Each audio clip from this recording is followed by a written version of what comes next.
July 2nd, 1971, Paris. Jim Morrison is one of the most famous rock and roll singers in the world. Quintessential American rock star. That's Jim Morrison. Jim had them unholy screams from the other side of the universe. He's also the ultimate sex symbol, the self-styled Lizard King. At that time, he was the most beautiful man in Hollywood and probably anywhere else on the planet. Every guy wanted to be him, and every girl wanted to go to bed with him.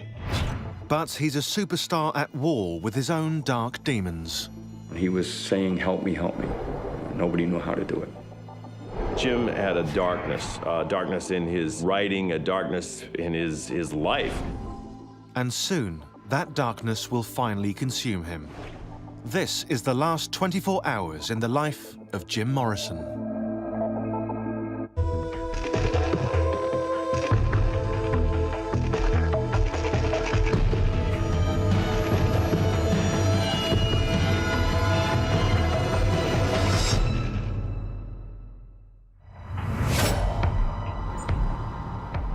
Paris, France, July 2nd, 1971. It's 5 a.m. and Jim Morrison is fast asleep. He's been in Paris for the last 4 months, living in a neighborhood known as the Marais. And in just 24 hours, he'll be dead. Morrison has sublet an apartment at 17 Rue Beautreillis. He currently shares it with Pamela Courson, who, for the last 5 years, has been his on-again, off-again girlfriend. Morrison has come here primarily to escape, both from the pressure of being a rock star and from the possibility of doing jail time in the US, where he's been charged with indecent exposure and public profanity. Jim Morrison is also in Paris in search of artistic inspiration. So when he went to Paris, it was the idea of here is a new place, a place for artists, a place I can work on my poetry. I mean, what better place to write poetry than in Paris? And I can explore new avenues of my thinking and, in his mind, I think, get himself together. Paris seems to have had a positive effect on Morrison. He looks healthier and happier than he has in years. But appearances are deceptive. Although he's only 27, years of drug and alcohol abuse have taken their toll. It's a far cry from 4 years earlier, in 1967, when a spry Jim Morrison, accompanied by his band The Doors, roared onto the music scene, determined to conquer the world.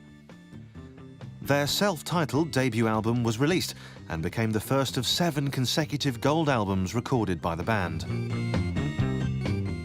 That first album reached #2 on the Billboard charts, putting The Doors in the same league as the Beatles and the Rolling Stones.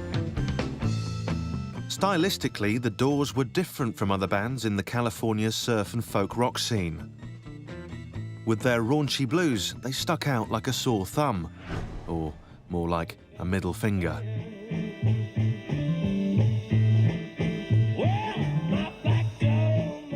The band's road manager was Vince Traynor. You had to be there. It was electric, it was emotional, it was riveting, fascinating.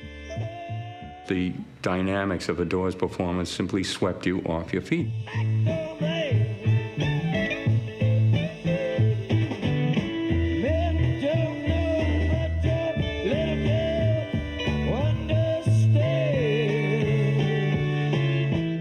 Someone who got to know Morrison intimately was rock groupie Pamela Des Barres. Never seen anything like it before. It was sensual, it was rude, it was naughty, and it was just so thrilling, really. The Doors were along those lines, of bands that were clearly talented enough and adventurous enough that they did not necessarily follow someone else's formula. Something more, jazzy, One of the reasons that the Doors music holds up and that it's still popular today had to do with the fact that they have a classic sound. They didn't adopt the trends of the day. Jim, 8 bars. Their sound has that fresh quality to it. And part of it, I think, is the fact that, Jim had something to say. Jim's lyrics communicated things. They were so visual beyond the obvious that they took advantage of their knowledge of and their interest in the visual arts so that they really did break on through and present themselves the way very, very few rock stars of that era had even thought to do. And so I think those are significant contributions from Jim Morrison. There were a lot of bands of that era that were basically feel-good, happy, hippie love movement type things. Jim had a dangerous quality to his work, and that gave his music a relevance that a lot of people didn't have. But the Doors' music wasn't half as important as Morrison's killer good looks. This was something that didn't go unnoticed by the VP of their record company, Steve Harris.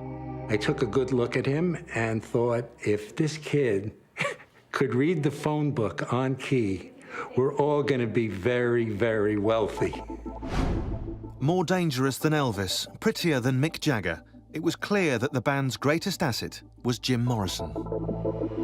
Jim had this love for movies, and so he would emulate Greta Garbo.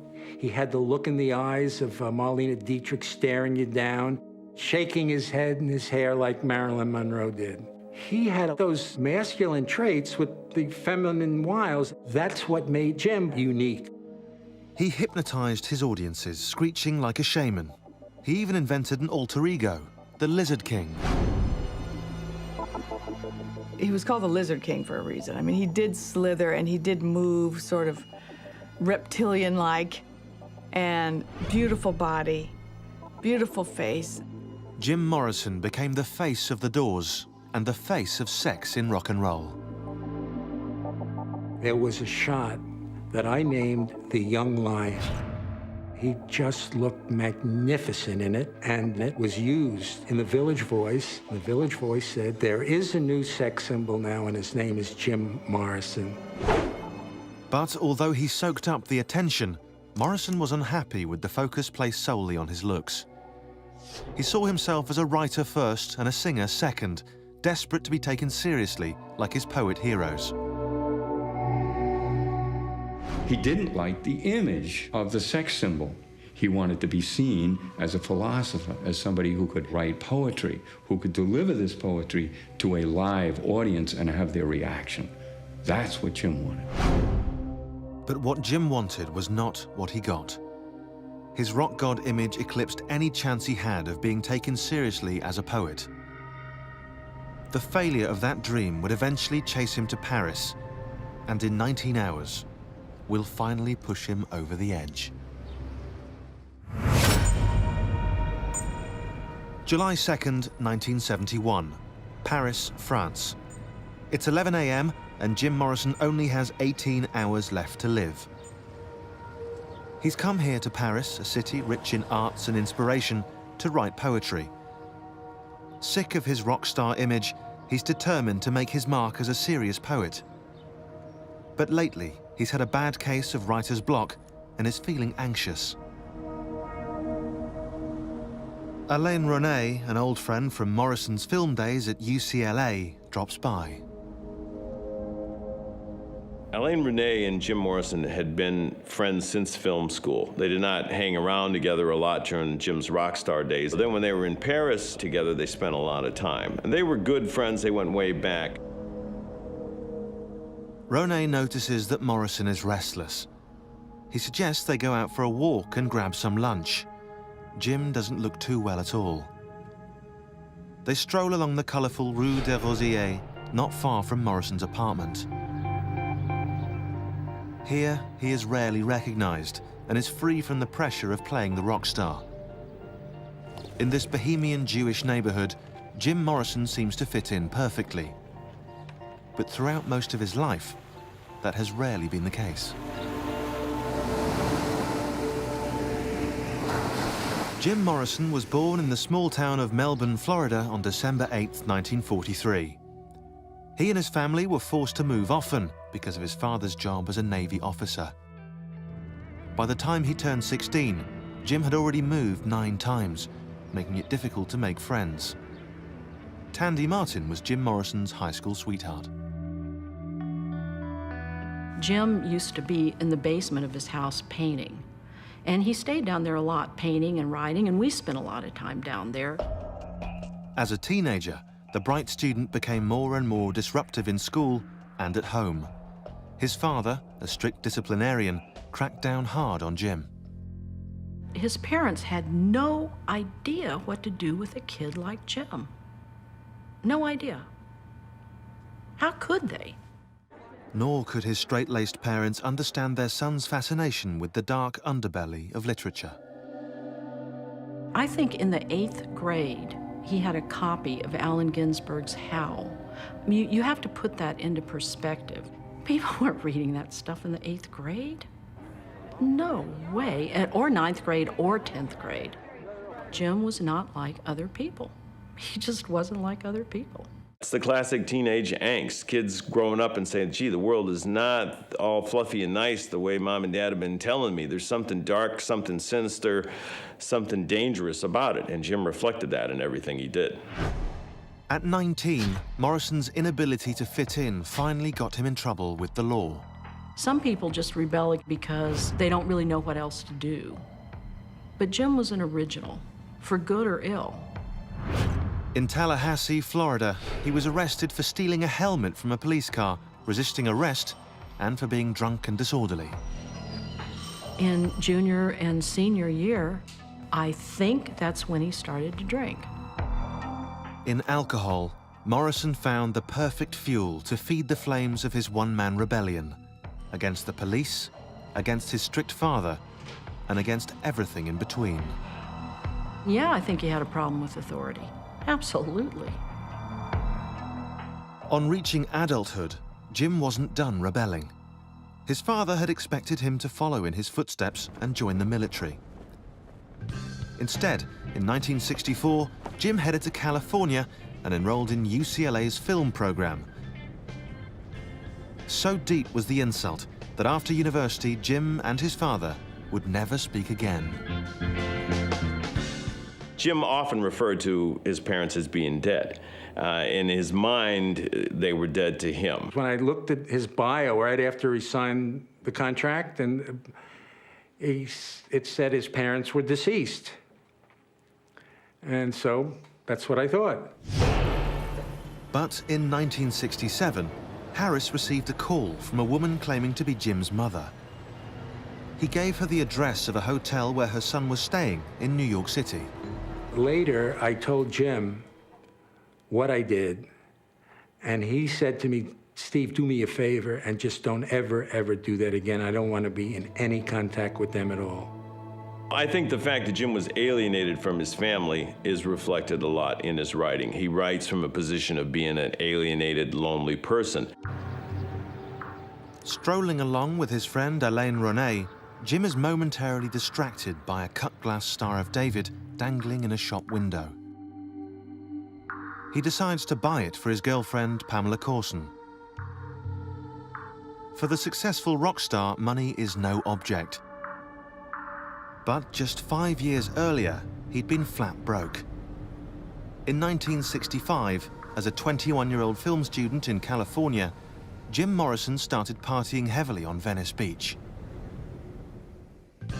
Inspired by the wild hippie scene, he spent his days and nights smoking pot, dropping acid, and writing poetry.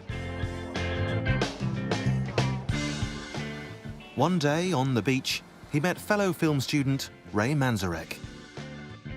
Ray asked Jim what he'd been up to, and Jim said, well, I've been writing a lot of poetry, and I've been working on some songs. And Ray said, really? Well, sing me one. And Jim sang Moonlight Drive. And Ray said, wow, that's some of the best lyrics I've ever heard for a rock song. How would you like to get together and work on some things? So he got John Densmore, he got Robbie Krieger, they came together, and Jim began to sing. They called themselves The Doors, based on a poem by one of Morrison's heroes, William Blake. Morrison's own poetry set to rock music soon caught the attention of locals. They became the house band at the infamous Whiskey A Go-Go, where their shy lead singer often performed with his back to the audience. But that shyness soon gave way to Morrison's budding love affair with the Spotlight, and the Spotlight loved him right back. The press loved to write about him, and, you know, he was a good-looking guy. With Jim Morrison at the wheel, one rock critic dubbed the Doors the missionaries of apocalyptic sex. And Jim made sure he lived up to his sex god image, even backstage before a show with super groupie Pam DeBar. We found a loft of some kind where they were storing old lighting equipment and stuff. It was somewhere to make out. And I said, I'm making out with Jim Morrison. I'm making out with Jim Morrison. So we did that for a while. And it turned out that the show was starting. And he went, oh, okay. And he went scrambling down the ladder and running out onto the stage. The special attention given to Morrison began to create tension within the band. I think there was a little bit of resentment in that they were a unit in the way that they wrote, in the way they created. The songs were credited to all of them. But after a while, Jim got more and more and more of the attention. This idiot DJ in Los Angeles who began to talk about Jim Morrison and the Doors, as opposed to the Doors, whose lead singer was Jim Morrison. The Doors didn't like it, they tolerated it. Soon, even Jim Morrison would be unable to tolerate his own rock god image. He would run all the way to Paris to escape it, only to find peace at the ultimate price.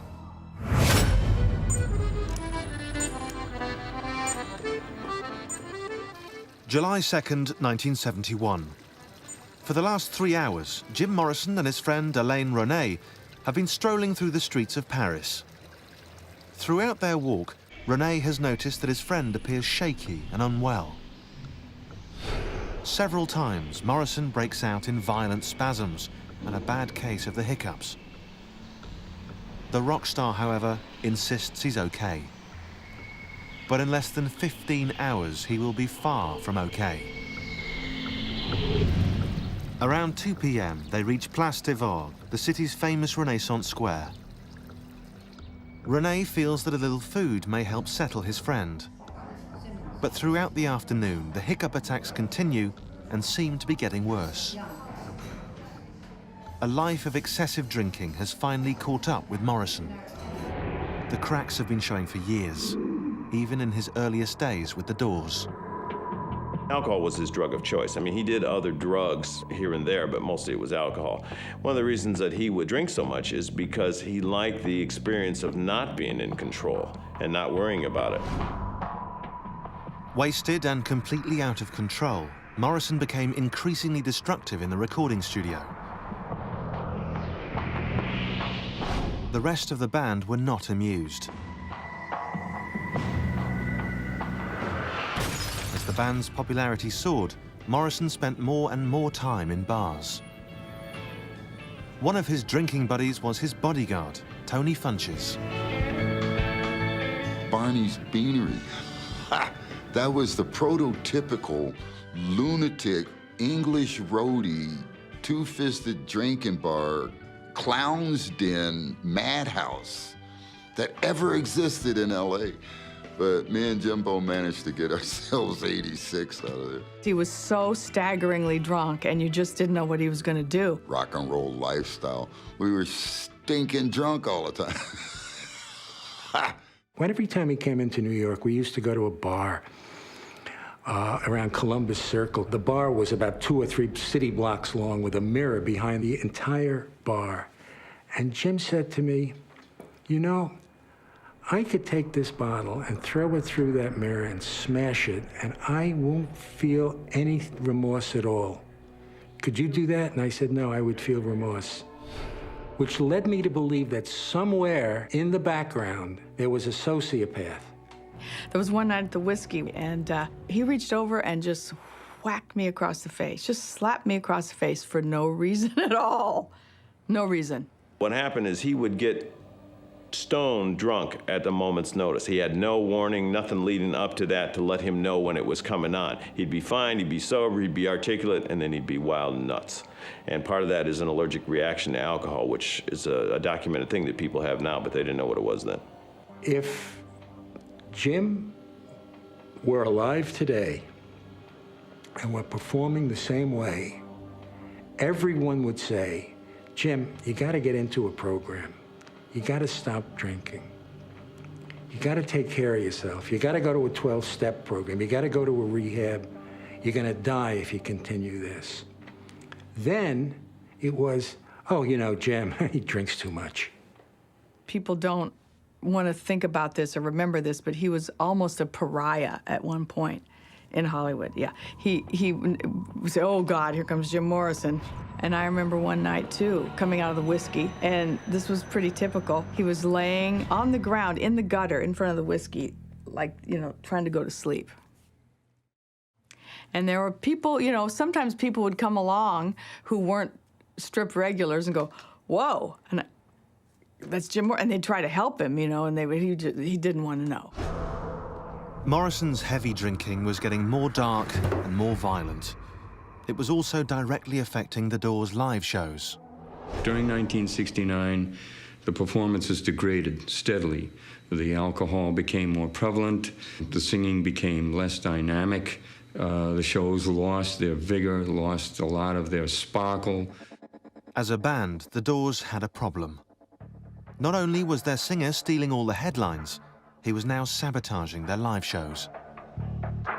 It's too damn bad that he couldn't keep his act together, because when he was good, he was excellent. And when he was bad, he was terrible. Hey, what are all these people doing? Oh, I hate people.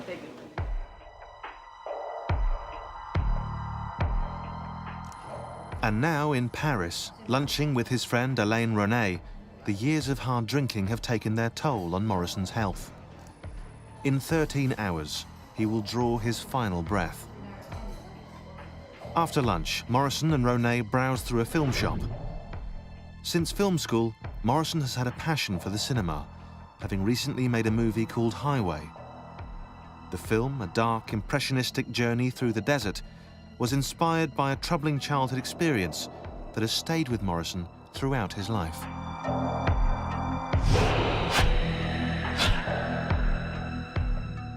A key event in Jim's childhood, and in fact the thing he referred to as the event that shaped him, occurred when he was 4 years old. The family was driving between Albuquerque and Santa Fe, and they came upon this horrific accident. A truckload of Indian workers had overturned, and Indians were dead all over the highway.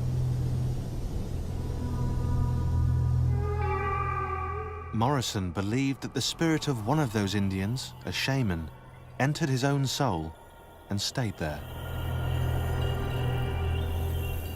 He claimed it affected his writing. He claimed it affected the way he did the concerts, that there was always this soul, this Indian shaman, pushing him to these experiences. Those experiences were later expressed by Morrison in the form of dark, mystical poems, poems that the Doors used to set them apart from other bands. But for Morrison, rock and roll was only a short-term vehicle for his poetic vision. He looked at his rock and roll world as a temporary stop because he was a poet and he saw himself that way. And he dragged his poetry books everywhere he went, and he thought this was just a temporary ride. And in 1969, to prove it, he self-published a limited edition book of his poetry and sent copies out to friends. But the response was less than overwhelming. You know, there's initial reaction, a negative reaction by the established literary community that, you know, is like, oh, rock star, you know, so that created some tensions. It's tough for a pop star or a rock artist to be taken seriously as a poet, especially when they themselves use that terminology. Jim Morrison, I think, welcomed it more than the others and therefore got vilified for it. Desperate to be seen as a serious poet, Morrison decided to dismantle his rock star image.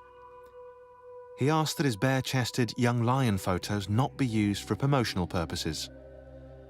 He grew a bushy beard to hide his pretty face and gained an alarming amount of weight. Guy could grow a Rasputin Russian winter beard overnight as a hairy sumbitch. He definitely put on weight. Part of that was drinking all the time.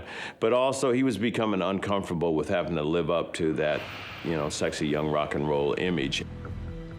And in the summer of 1971, Paris is where Morrison has come to escape that rock star image and to refocus on writing more poetry.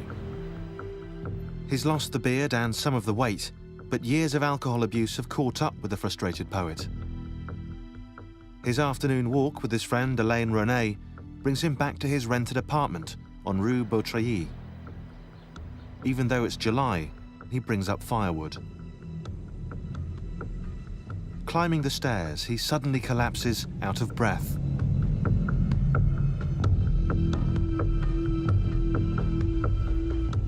Jim Morrison is only 27, but he suffers the aches and pains of a man several times his age. And soon, the pain will end. He has less than 12 hours left to live.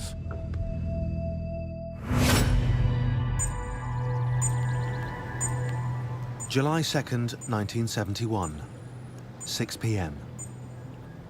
For the past 4 months, Jim Morrison has been hiding out in a rented apartment in Paris, on the run from his rock idol image and trying to establish himself as a serious poet. He spent the day with his old friend Elaine Renee. It will be the last day they ever spend together. In 11 hours, Jim Morrison will be dead. When Renee tells Morrison that he has to leave for a dinner engagement, the singer begs him to go out with him for one more drink. Morrison may have turned his back on his public, but he's not ready to be entirely left alone. You know, there's a great quote about fame that says, it's not satisfying, but it's addictive. And that's true. What happens is you get used to that attention. Jim was very used to that attention. So in Paris, not having as much of it, I'm sure there was a little bit of loneliness, a little bit of isolation. But in 1969, as a member of The Doors, Jim Morrison was still very much the center of attention, in all the wrong ways.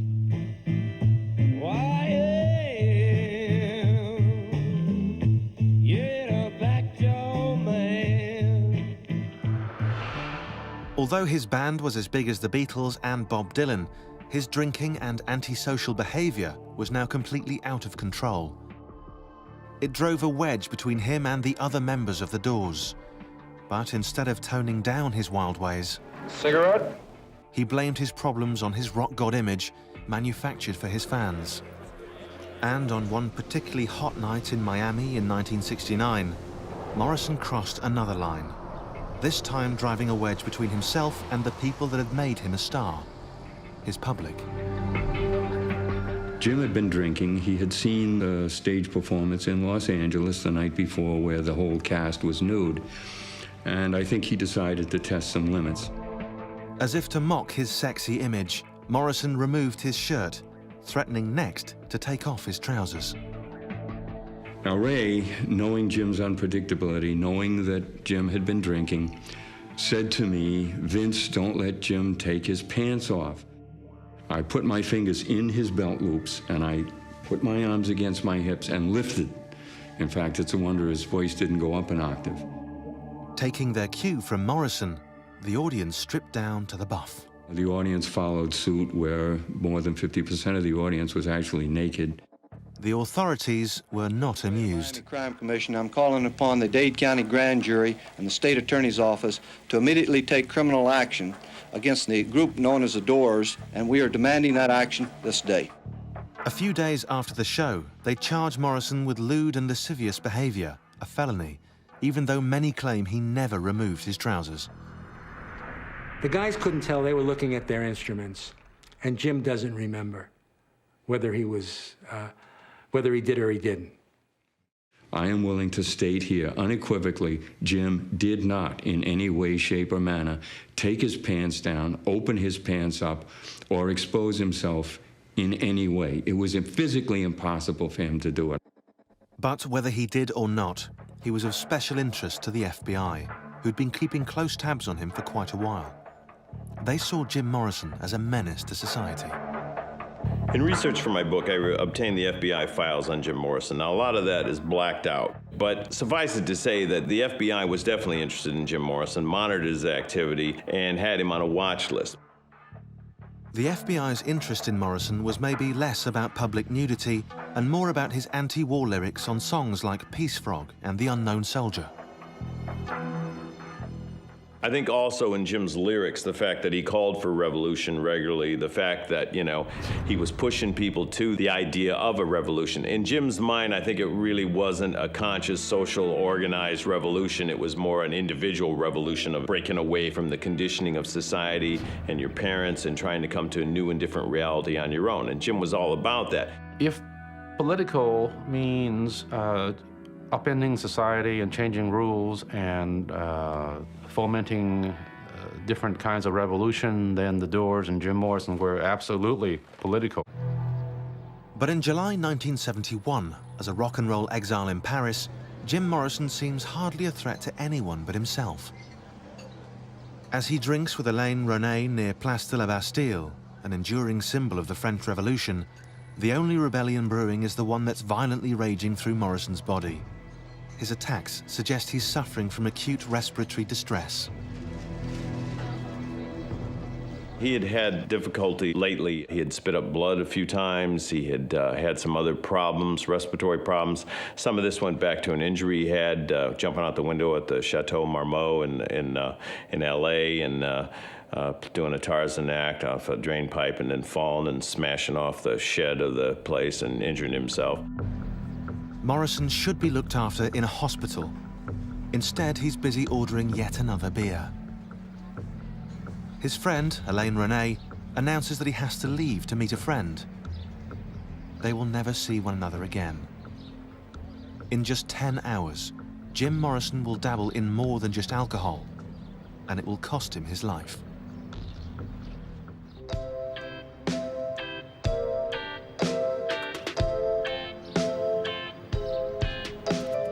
Shortly after Alain René leaves, Jim meets up with his girlfriend, Pamela Courson. To the outside world, they look like a typical couple in love, out for a stroll in one of the most romantic cities in the world. But since first meeting back in 1966, their relationship has been anything but typical. The pair first met at a club on Sunset Strip called the London Fog, where the Doors were the house band. Morrison called her his cosmic mate and dedicated poetry and songs to her. And that remained constant and genuine. It did not, however, in the process, make him monogamous. Jim's wayward ways got him in trouble when he was caught red-handed with rock groupie Pamela Des Barres. I was a cute young girl, and it was 1967. It was Laurel Canyon, and Jim Morrison was next door, and it was really, you know, a very exciting moment. So I walked in, and there was Jim. And he turned around to me and he said, "Whoa, get it on." That's what he said a lot of time. He said, "Get it on," instead of hello. And so I was like naked there on his floor and he was leaning over me. And just as that was going on, Pam walked in. She has good timing. So she promptly kicked me out. Beautiful and strong-willed, Pamela Courson didn't take Morrison's infidelity lying down. Their fights were the stuff of legend. Their relationship was very wild, tempestuous. They pushed off against each other. There was a lot of, wild fights and things like that. To buffer the fighting, they kept separate homes. Morrison stayed at a motel near the Doors' headquarters, while Pam lived at a house on Laurel Canyon, immortalized in the Doors' song Love Street. In their own strange way, they had found love. And I don't think they ever really thought about being with somebody else on a permanent basis. I think that, they knew that they were the love of each other's lives, and they would always come back together. But for all the comfort that Pamela brought her boyfriend, she had her own demons, a nasty addiction to heroin for one. Many thought her unstable and a bad influence on an already troubled Jim Morrison. She was a junkie. In fact, was the cause of a lot of stress and fighting and arguing with Jim and a lot of his drinking. She was probably the worst influence on his life. But tonight, as they make their way into a Paris movie theater, they're the picture of domestic bliss. They've come to see a film recommended by their friend, Alain René. Renee suggested that he go see Pursuit, a movie that starred Robert Mitchum, and Jim liked Robert Mitchum. So he went. He wasn't that impressed with it from what Pam said later, but, it was all right. But in 7 hours' time, nothing will be quite all right. The young couple's domestic bliss will turn to tragedy, and the world of rock and roll will lose one of its brightest lights.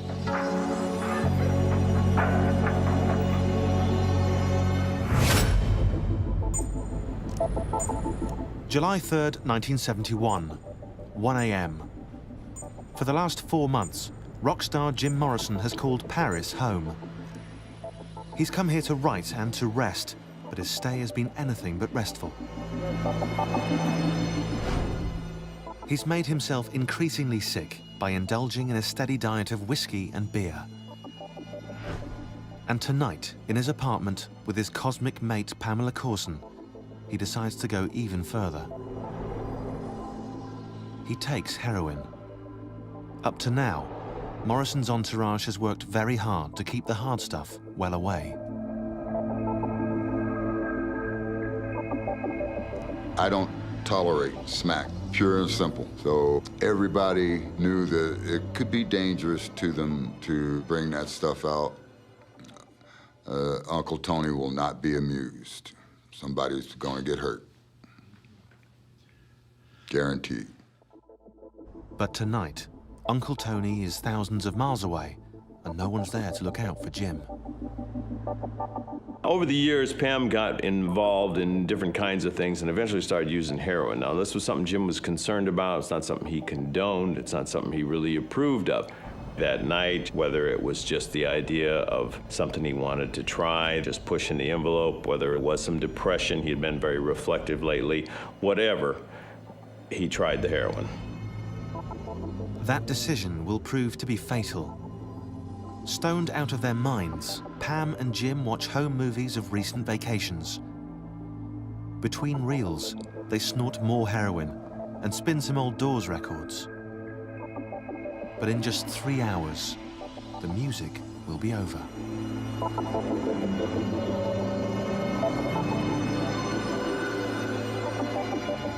Before his exile to Paris, Morrison had been forced to face a different kind of music, felony charges stemming from the Miami concert. So severe were those charges that they deeply affected the band, and, as usual, it was all about Jim. Well, in the realm of art and theater, I do think that there should be complete freedom for the artist and performer.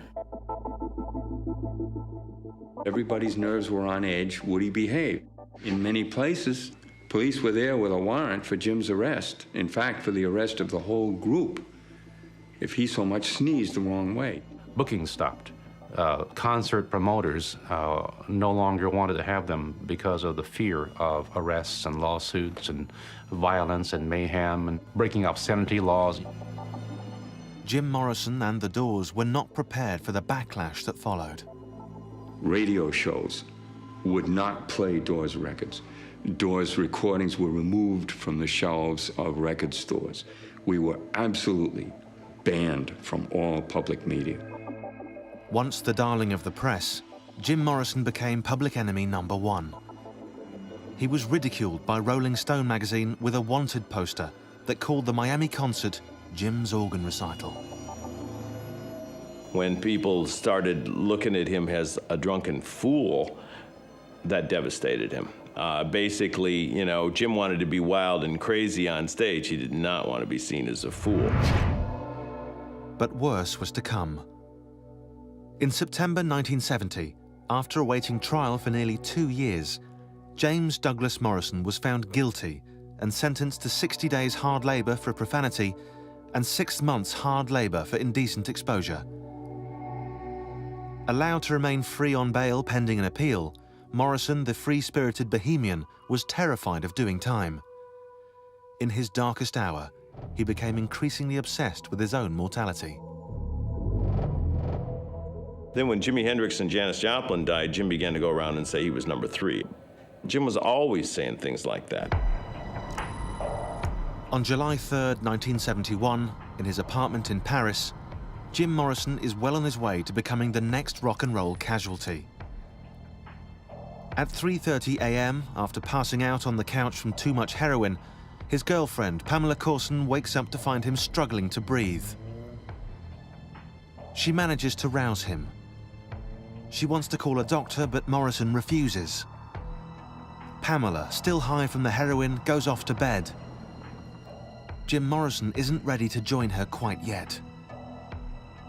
Instead, he heads to the washroom where he draws himself a hot bath. it will be the last thing he ever does.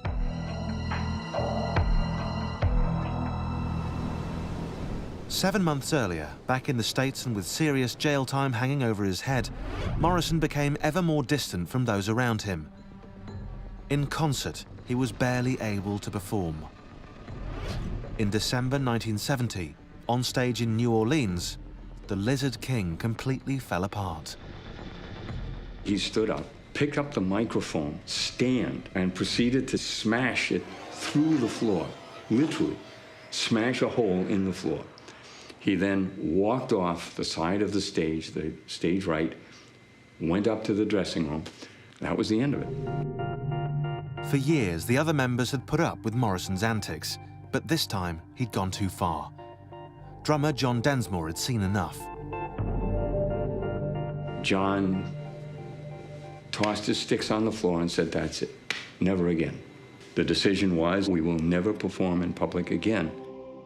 We will never go on stage again. But while they'd never play together live again, the Doors continued to record. They began work on their sixth album, LA Woman. But recording alone was not enough for Jim. He lived on performing. How else could he get the word out about what he thought if he didn't tour? How else was he going to get his message across? How else was he going to be able to bring the gospel of St. Jim to the crowd? I think he began to think, well, I've got to get my life together. Maybe going to Paris, I can come up with some new things. I can define myself more as a poet. I can get away from the things causing me trouble, and I'll start anew. But if Morrison's move to Paris was the beginning of anything, it was the beginning of the end. At 4 a.m. on July 3rd, 1971, his girlfriend, Pamela Courson, wakes to the sound of Morrison throwing up in the washroom. Sick to his stomach, he's throwing up blood. Again, Morrison refuses to call the doctor. When his nausea finally passes, he tells her to go back to bed, that he will soon join her. But he never quite makes it. Instead, Jim Morrison slips quietly into unconsciousness.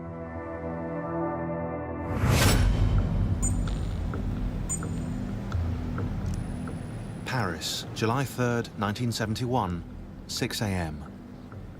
As the city slowly comes to life, Pamela Courson suddenly wakes up. The night before, she and her boyfriend, Jim Morrison, partied the night away, snorting heroin. And now, she wonders why he never made it back to bed. She finds him passed out in the bathtub. His nose and mouth are crusted with blood. She tries to wake him, but he doesn't move. And at first, she thought he might be joking around with her because he did stuff like this all the time. So she stayed in there and watched, and he didn't move. He didn't move. Because she can't speak French fluently, she feels unable to call an ambulance. Instead, she phones Jim's best friend in Paris, Alain René, and asks him to call one for her.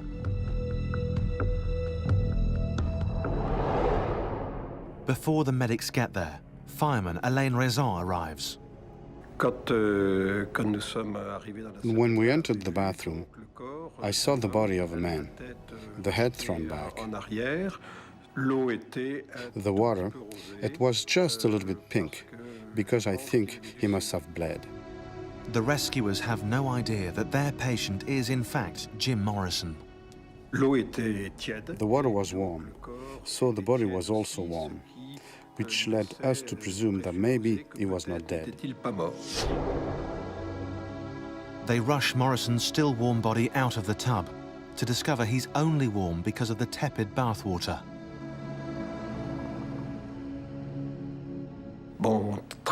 Very quickly, we became aware that, in fact, he was dead. The time of death is estimated at around 5 a.m. The death certificate states that he died of apparent heart failure.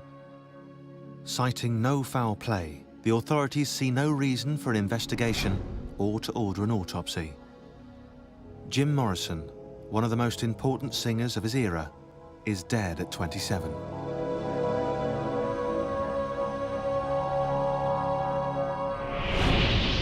Many do not buy the ending to the Jim Morrison story, leading to a flurry of mysterious theories.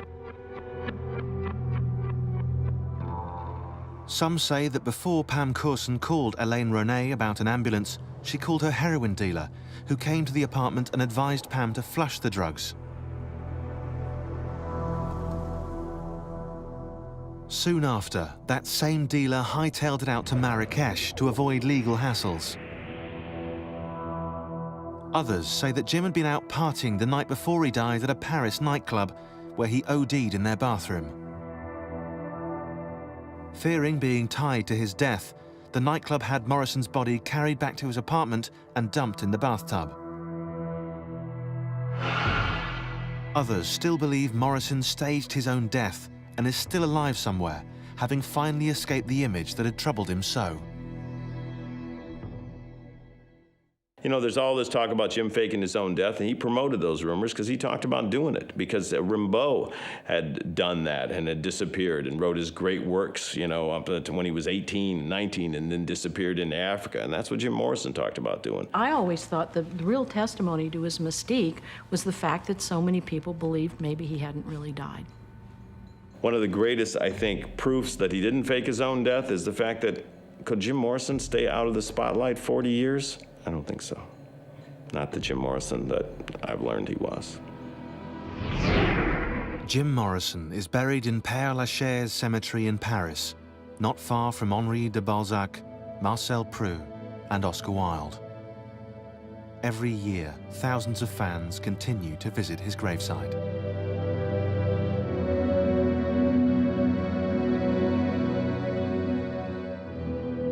It had been really important to him to be known as something more than this rock icon, this so-called Lizard King.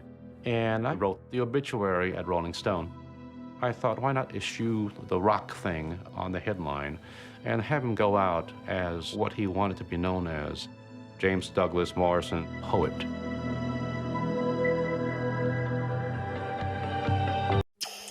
London, September 6th, 1978. Keith Moon is the drummer for rock giants The Who. For the past decade, he's been one of the most outrageous performers in rock and roll. Keith Moon was an octopus. Nobody'd ever seen a drummer like that. He's a drumming genius whose talents are overshadowed by his wild man ways. It was like a time bomb. You never know when he was going to go off. Keith's life was a non-stop party, from the day he joined The Who to the day he died. When it comes to self-destruction, Moon is rock's poster boy. I don't know how he survived, as long as he did. And soon, the curtain will drop on the clown prince of rock and roll. This is the last 24 hours in the life of Keith Moon.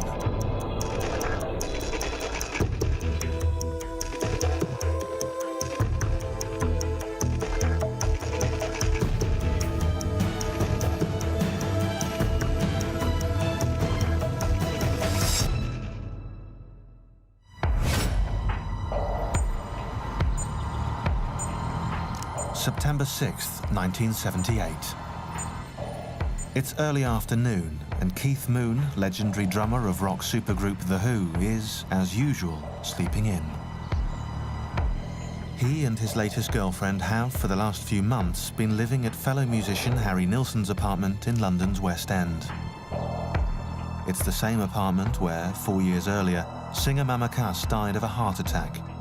And, in just 24 hours, Keith Moon will also be dead. For the last few weeks, Moon has been basking in the attention given to The Who's latest album, Who Are You? Who Are You is coming out the 21st of August. That's their album, you know. That's the album. As it races up the charts, Who Are You is on its way to becoming both a critical and a commercial success. The Who had just released the album, Who Are You? They were in the media. They were all over the press. Keith was back in the public eye. For the moment, things are going well for Moon, especially with his girlfriend, former Swedish model Annette Walter Lax. He was very cuddly, he was very lovable. He would say, God, I love you so much and I'm so appreciative that you can still be here. As well, Keith Moon, a struggling alcoholic, finally seems to be putting his life back together. He could be like a teddy bear. I mean, he was the nicest man you could ever find. But it didn't take much alcohol or anything else to turn him into something completely different. After drinking hard for more than 10 solid years, the lifestyle has more than caught up with him. Keith had drunk himself really into the ground, I mean, really hard. And you see the pictures of him in his early 30s, and he looks like he's in his 40s or worse. In control of your life at all? Oh, yeah, certain days. Certain days? Yeah. What do you like the other days? Drunk. For years, Moon has tried to control what has become a very dangerous habit. Out of desperation, he's turned to a drug called hemynevrin, an alcohol withdrawal medication. Hemynevrin was a very, very strong drug, the kind of drug that should probably only be administered in hospitals. Ironically, in less than 23 hours, his life will be cut short by an overdose of the very pills that are meant to save him. I mean, it's absolutely ludicrous to give it to someone like Keith, who's used to just downing whatever there is. I mean, his pill intake was phenomenal. Keith Moon's larger-than-life appetite for booze and pills has been fueled by a life spent at the very top of the rock and roll food chain. For the last decade, Moon and his band, The Who, have dominated the world of rock. They first blasted onto the scene as part of the British invasion. No one had ever heard or seen anything like them before.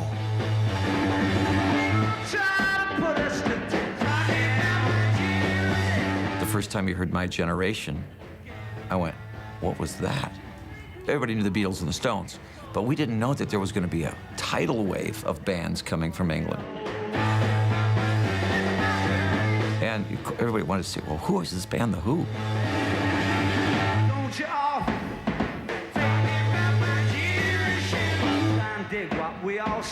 The Who were the godfathers of punk. They couldn't care less about yesterday and even less about tomorrow. The music matched the anger. They smashed their guitars, and we were like, what? You know, I'd never seen anything like that. They were just phenomenal stage band. You know, there was no band that could touch them. But The Who were also musical innovators. They moved from 3-minute amphetamine-fueled teen anthems to psychedelia, from psychedelia to genre-busting rock opera. And at the band's center was Keith Moon. Who was this drummer? Nobody had ever seen a drummer like that. I mean, Ringo was a great drummer. Charlie Watts was a great drummer. Keith Moon was an octopus. He was all over the place, and to this day is still the best rock drummer of all time. Before Keith came along, the drummer was just a guy who sat in the back and kept the beat. And he really was the first drummer to become a frontman drummer. He was really sort of the most watchable drummer there was. You know, you could watch him, because drummers, they're not that visually interesting, but Keith used to put on little performances. And for his finale, he would often smash his kit to pieces. But Moon was as explosive off as he was on the stage. Keith is the epitome of the bad, hotel-smashing, over-the-top rock star. We'd been in some hotel room and he's looking at all this wreckage in the hotel room, and he was sitting there thinking, you know, I think this is one of my best. Moon's crazy antics were also witnessed by fellow drummer Kenny Jones. I was in a room next door to him, and I could hear this scraping and stuff like that. And I thought, what's that? I think like rats or mice or something. And all of a sudden, the wall started to move forward, and then it sort of, Keith burst through, said, "Fancy a drink?" It's great. He just chopped his way through the wall. Moon's practical jokes were the stuff of legend. Once armed with an inflatable doll, Moon paraded through town, pretending to indulge in a naughty and very public act. He's got the mic, and through the big loudspeakers at the front, he's going, "Oh, let me go, don't take him down." It's like a girl in distress. And everybody's looking in the car saying, "Oh, there's someone, being molested in the back of that Bentley." And the coppers come in, and they're going, "Oh, it's a joke." Moon marched to his own beat. His madcap ways soon earned him the tag Moon the Loon. Keith was a showman, but he was also a clown. He was just, he was naturally funny. One of his tricks was that if you're in a restaurant, he wasn't getting attention or whatever, he'd strip off naked and lie on the table. He always made you laugh. He always had a laugh there for you. The spotlights will be on him if he was at the party. I mean, he just, there is Keith Moon. Let's see what he's going to do. Wherever he went, Keith Moon was the life of the party. And madcap Keith Moon entertains the crowd at the celebrity party. If you dared him to do anything, he would do it. And he was great to be around with because he was alive, he was a personality. And that was the greatest thing about Keith. But Moon's crazy antics didn't always amuse. His partying ways were affecting his playing on stage. He was often late for rehearsals or concerts. The rest of the Who were growing impatient with Moon the Loon. Pete got hold of Keith and just said, "Listen, this is it. There's no more messing around. You can't cut it. If you can't cut it, you're going to be out of the band." Which for Keith was the end of the world, But on September 6th, 1978, enjoying the success of the band's latest album, Moon is doing everything he can to stay away from drinking. But on this day, it's not the bottle he has to worry about. September 6th, 1978, 4 p.m. For the past few months, rock drummer Keith Moon has been staying at a London flat, desperately trying to gain control over his addiction to booze. To help him, he's been prescribed heminevrin, a drug designed to wean addicts off alcohol. And so far, things are going rather well. But in 23 hours, he'll be dead. On this particular afternoon, Keith Moon is struggling with whether or not to attend the star-studded bash tonight, thrown by his good friend Paul McCartney. For someone trying to keep his drinking under control, the party sounds like a bad idea. I'm sure that Keith thought, on one hand, I want to go to this party, see friends. On the other hand, am I going to be able to not drink? Is something else going to be offered to me in the bathrooms? Am I going to expect to jump on the table and get naked like I used to do and have so much fun doing? And I'm sure that Keith felt that if he went to this party, people would expect things from him. However, this is not an invitation you turn down. But his girlfriend Annette is keen to go. I was probably showing disappointment. I mean, of course, I've been looking forward to this big event. It was the biggest event of the year in London that year. In part, Moon is concerned that sober, his friends will find him rather boring. I think he was finding being Keith Moon was an awful difficult thing to keep going because people expected him to pull these amazing practical jokes and stories all the time. Keith had to be the centre of attention everywhere. Whether it was on stage playing with The Who, or afterwards backstage in a dressing room, or in a club, or in a car, or waiting in a corridor, or anywhere, Keith had to be the centre of attention. Moon the Loon's urge to be centre stage began early. He was born Keith John Moon on August 23rd, 1946, in the very ordinary West London suburb of Wembley. His mother, Kathleen, was a housewife, and his father, Alfred, a mechanic. From the very start, young Keith did everything he could to stand out from the rest. Keith just seemed to be imbued with like a mischievousness and a creativity, and that's a creativity that most people loved because he could be so entertaining. He could also get himself into trouble. Hardly a model student, one teacher labelled the young Moon artistically retarded and idiotic. No one knew that behind that mischievous energy was what would now probably be diagnosed as a bad case of ADD, or attention deficit disorder. So what you have is this kid who's running around like crazy, exhibiting all the natural signs of kind of ADD and hyperactivity. And people say, you know, there's a character, or he'll grow out of it, or, you know, what a lot of energy that kid has. And at age 14, Keith Moon dropped out of school. As a way of focusing his boundless energy, his parents encouraged his interest in music, and he fell in love with the drums. The drums allowed a sense of rebellion, because the drums are a noisy instrument, and people often don't like hearing people playing drums in a terraced, you know, street of terraced houses. So they represent the chance to, you know, basically piss people off.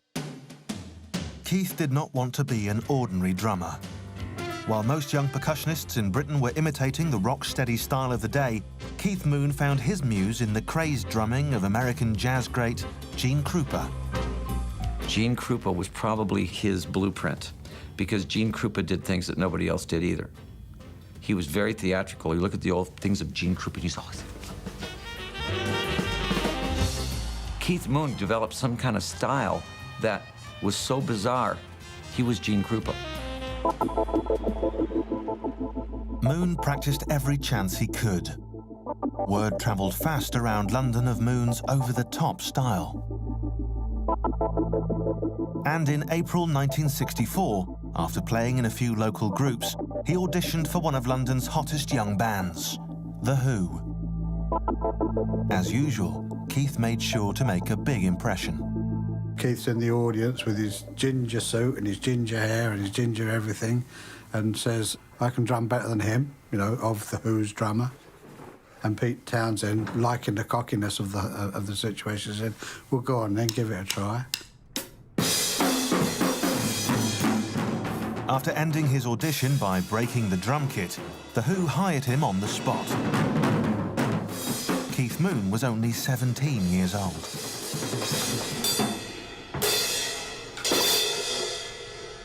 Within a very short period, Keith had joined the band. He'd got to learn all the numbers and learn to get on with the other guys and, you know, fit in. But within just a few weeks, they're in the studio recording. The Who were at the vanguard of a new British subculture called the Mods. Kicking against stuffy post-war values, they wore sharp suits and drove Italian scooters. It's almost as though the country went from black and white to colour, sort of overnight, and Keith was at the perfect age to jump into this new colourful world. For Keith Moon, determined to stand out from the crowd, he couldn't have picked a better band. The Who were all about flash. The Who were the archetypal mod band. They were very, very sharp fashion-wise. Keith was really sharp. He quickly developed this look of having a mod symbol. It's just the RAF symbol, the red, white, and blue target. He would wear that on a T-shirt. It's one of these pure symbols that never dies. But The Who were also getting high with the mod's drug of choice, speed. Speed, it makes you really thirsty, so then you drink more, you know, then you stay up all night, and then you're off in a different zone. Now you're in the party world. For a teenager hell-bent on grabbing every shred of attention, the endless flow of speed and booze gave Moon license to be as loud and as outrageous as he wanted. A witness to Moon's early pill-popping was close friend Richard Barnes. I got out my amphetamine pills, and I had, I don't know, about 18 of them, and he stuck the lot in one. He went, all right, put them in his face. I think that's probably enough to kill you. It just took them. It's incredible, and went on and played. Fueled by alcohol and speed, The Who soon changed the face of live rock and roll forever. They were playing at the Railway Hotel Club, which was a basement below a pub, and it had a low ceiling. So Pete used to do this thing where he's playing, where he just put his guitar up like that. And he put it up and it went through the ceiling. You know, broke the ceiling, and he broke the neck off the guitar. During The Who's next performance, not to be outdone, Keith Moon joined in on the mayhem. Keith just smashed up his drum kit after the set was finished, which was great. He kicked his drum kit over and started bashing it to bits. Things like that, Keith should get the credit for, because if Keith hadn't have done that, Pete would never have smashed up a guitar again. Rock and roll would never be the same again. But now, more than a decade later, in his London flat, still mulling over whether or not to attend Paul McCartney's Big Bash, Keith Moon is worried that without a drink or two, he can't possibly live up to that larger-than-life reputation.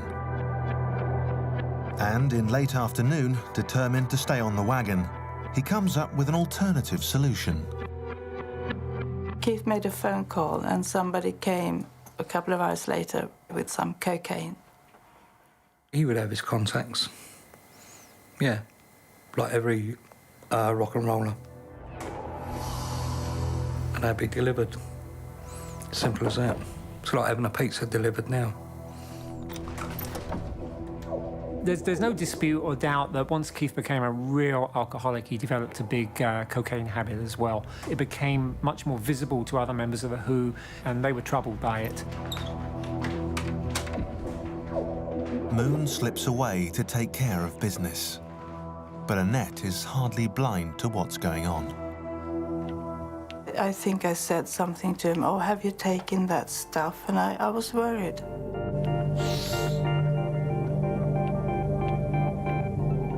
Moon's system now contains cocaine and heminevrin, his anti-alcohol medication. Buzzed from the cocaine, Moon does an about-face. Now, he's ready to party. After that, he changed his mind. And he wanted to go to the party. I think he registered my disappointment and did it for my sake. He did it for me. It's one favor she would later wish he'd refused. September 6th, 1978, 9 p.m., London. Drum legend Keith Moon has only 18 hours left to live. He and his girlfriend, Annette Walter Lax, are on their way to a party being thrown by ex-Beatle Paul McCartney. It's a pre-screening bash for the launch of the film The Buddy Holly Story. Earlier, for fear of being tempted to drink, Moon had been reluctant to attend. But thanks to a few lines of coke, he quickly changed his mind.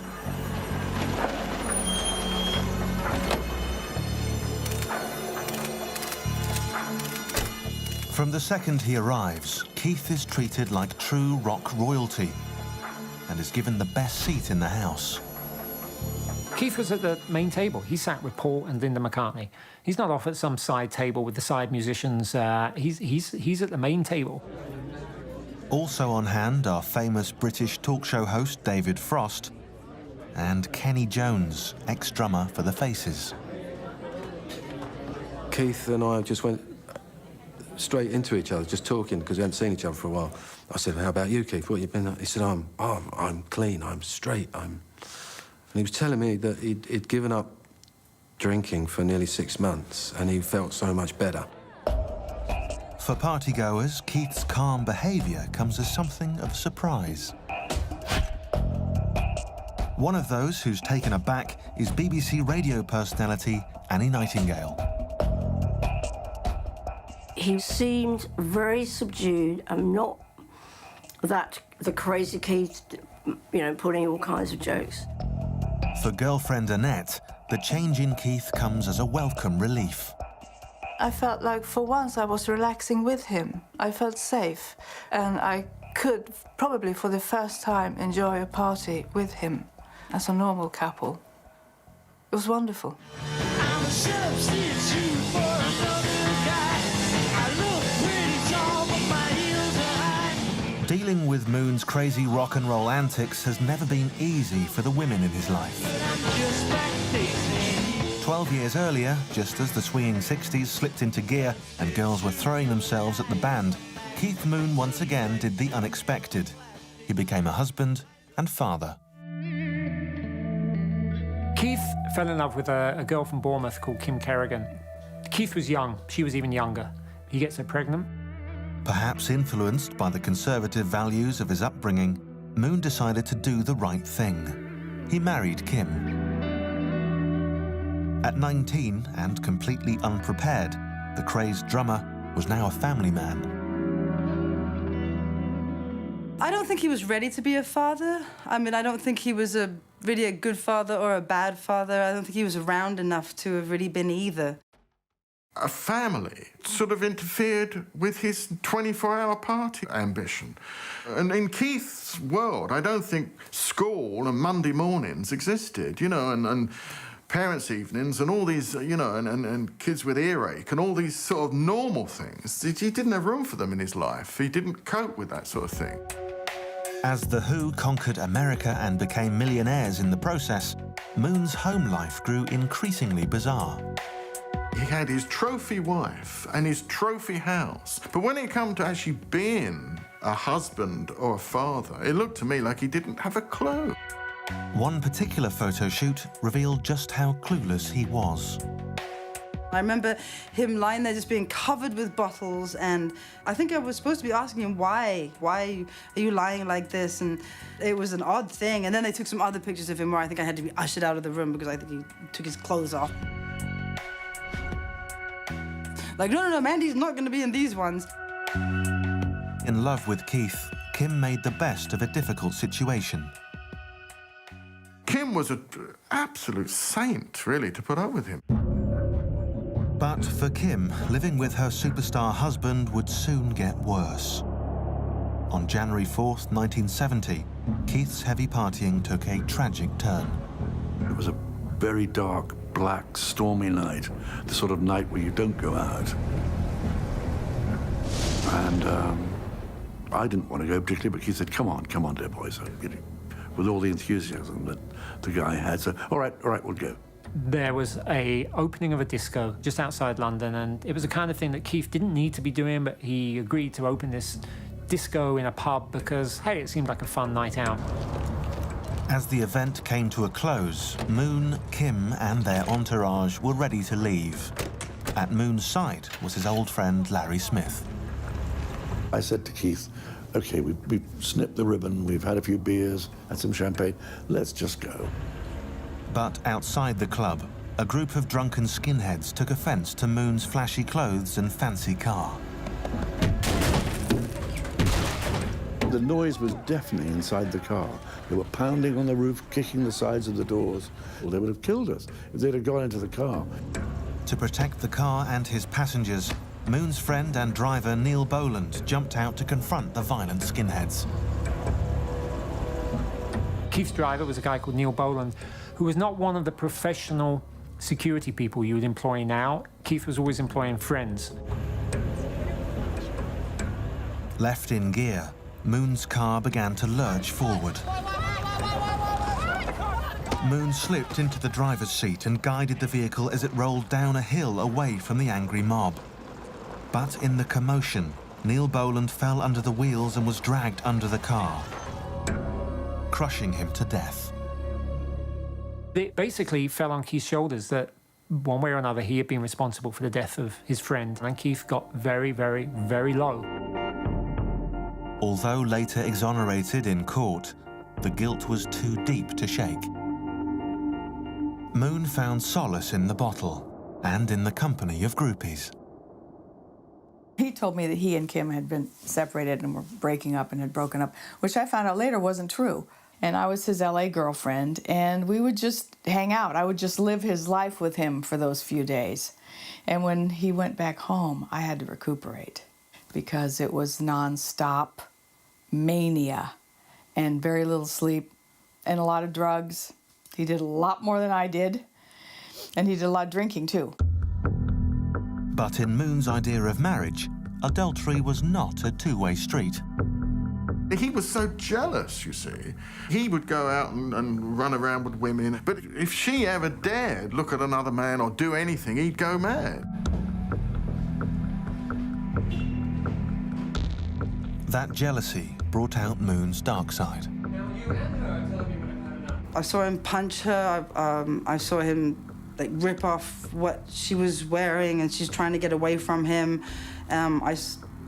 There was a time when he banged her head on the floor and she had to have stitches, and I saw that. I saw him do that. In 1973, after years of drunken abuse, Kim finally decided to leave the marriage, taking with her 7-year-old Amanda. I have to say I feel a little sad just because I didn't know him very well. As an adult now, I look back and I think it would be nice to have known him better. The failure of his marriage and of his one and only attempt at fatherhood would haunt Keith Moon for the remainder of his days.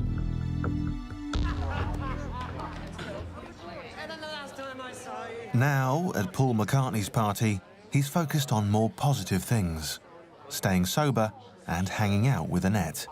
But as the evening wears on, it becomes clear that The Who's drummer hasn't beaten his addictions. Addictions that will soon end his short, crazy life. September 6th, 1978, London.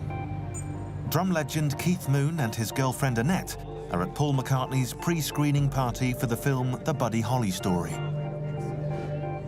It's 11 p.m, and Moon has only 16 hours left to live. Initially abstaining from drink, Moon finally gives in and has a couple of glasses of champagne. He now has alcohol, cocaine, and his anti-booze drug Heminevrin in his system. Keith Moon's girlfriend, Annette, leaves him at the table and heads to the dance floor. While she's on the dance floor, he's apparently telling everybody how much he loves her and that he wants to marry her, and he doesn't tell her. I heard afterwards that he had planned to ask me to marry him the next day. To actually hear that he said it to other people that night. For the first time in years, Keith Moon's love life seems balanced and healthy. But less than 5 years earlier, following his ugly separation from his wife Kim, Moon's life was in a complete freefall.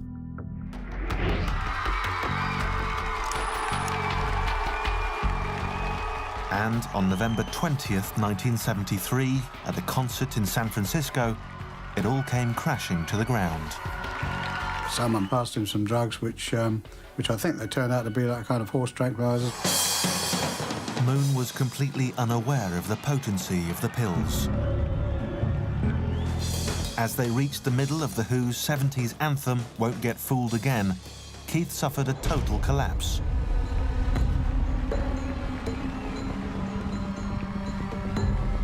Unable to finish the concert, Moon was dragged backstage unconscious. The Who being consummate professionals, the show had to go on.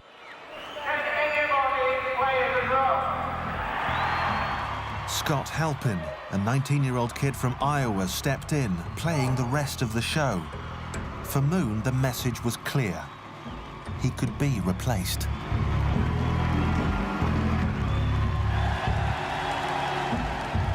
Roger came up to me at one stage and said, "You better tell him to get his act together, or if he's out of the band." Soon after, the band took a break from touring. To Keith, it was a death sentence because he lived for being on the road, for hotel life, all the stuff that Pete hated, Keith loved. With The Who now on hiatus, Moon increasingly began to worry about his future. When are we likely to see a tour by The Who here? A good question, and one that I wish I could answer. And then, one evening in 1974, in a London nightclub, he spotted a beautiful young Swedish model, Annette Walter-Lax. He saw Annette sit down there with a boyfriend, and he gave £10 for the bouncer to throw the boyfriend out, which they duly did. Yeah, my date left, and I was stuck there with this Keith, who was just mesmerized me. Keith chatted her up with bottle of Dom Perignon, and that's how they ended up. I was adventurous, I was young, I was a rebel. I didn't know who Keith Moon was. I had no idea. Having won her heart, Moon stole Annette off to LA, where he hoped to change his life around. He was already a superstar. Maybe he didn't need The Who after all. He wanted to be a star. There comes a point where maybe The Who's not enough for Keith. When Moon arrived in Los Angeles in the autumn of 1974, he discovered that the place was crawling with other British rock stars. In the mid-70s, the music business was based in LA. Ringo moved out there. David Bowie moved out there. John Lennon moved out there. Alice Cooper was out there. This guy comes over, a guy named Keith Moon, drives up in this 25-foot-long Rolls Royce, the biggest thing you've ever seen. And he has all the interior taken out, and in the back he has a throne put in. And the roof comes off so he can stand up when he's going down Hollywood Boulevard, and he'd be waving to the crowds, you know. That was a normal day for Keith. Let's make records. Determined on shaping his own destiny with or without The Who, he began to record what would be his first and only solo album, Two Sides of the Moon.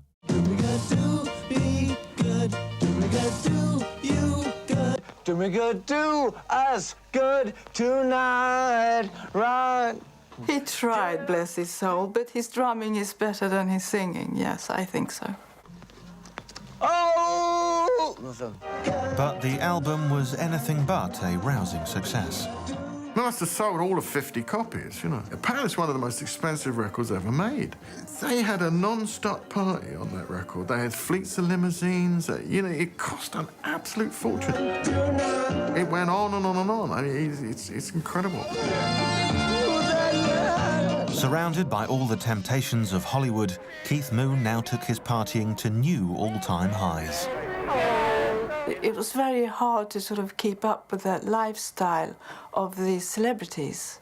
I mean, they were called in all the time, and Keith as well, of course, being the party guy that he was. He wanted attention. He needed that. He wanted that. He'd wear you out, because as soon as you thought, okay, it's over, he'd go, let's go to Vegas. I don't know where he got this energy. I mean, probably a lot of it was pharmaceutical. There was a lot of pharmaceuticals going on, and I think Keith was probably kept himself going at 100 miles an hour. We'd be drinking drugs. He was so into coke, it was unbelievable. Keith started to get involved in drinking and drugs in quantities that couldn't only propel you on a downward spiral.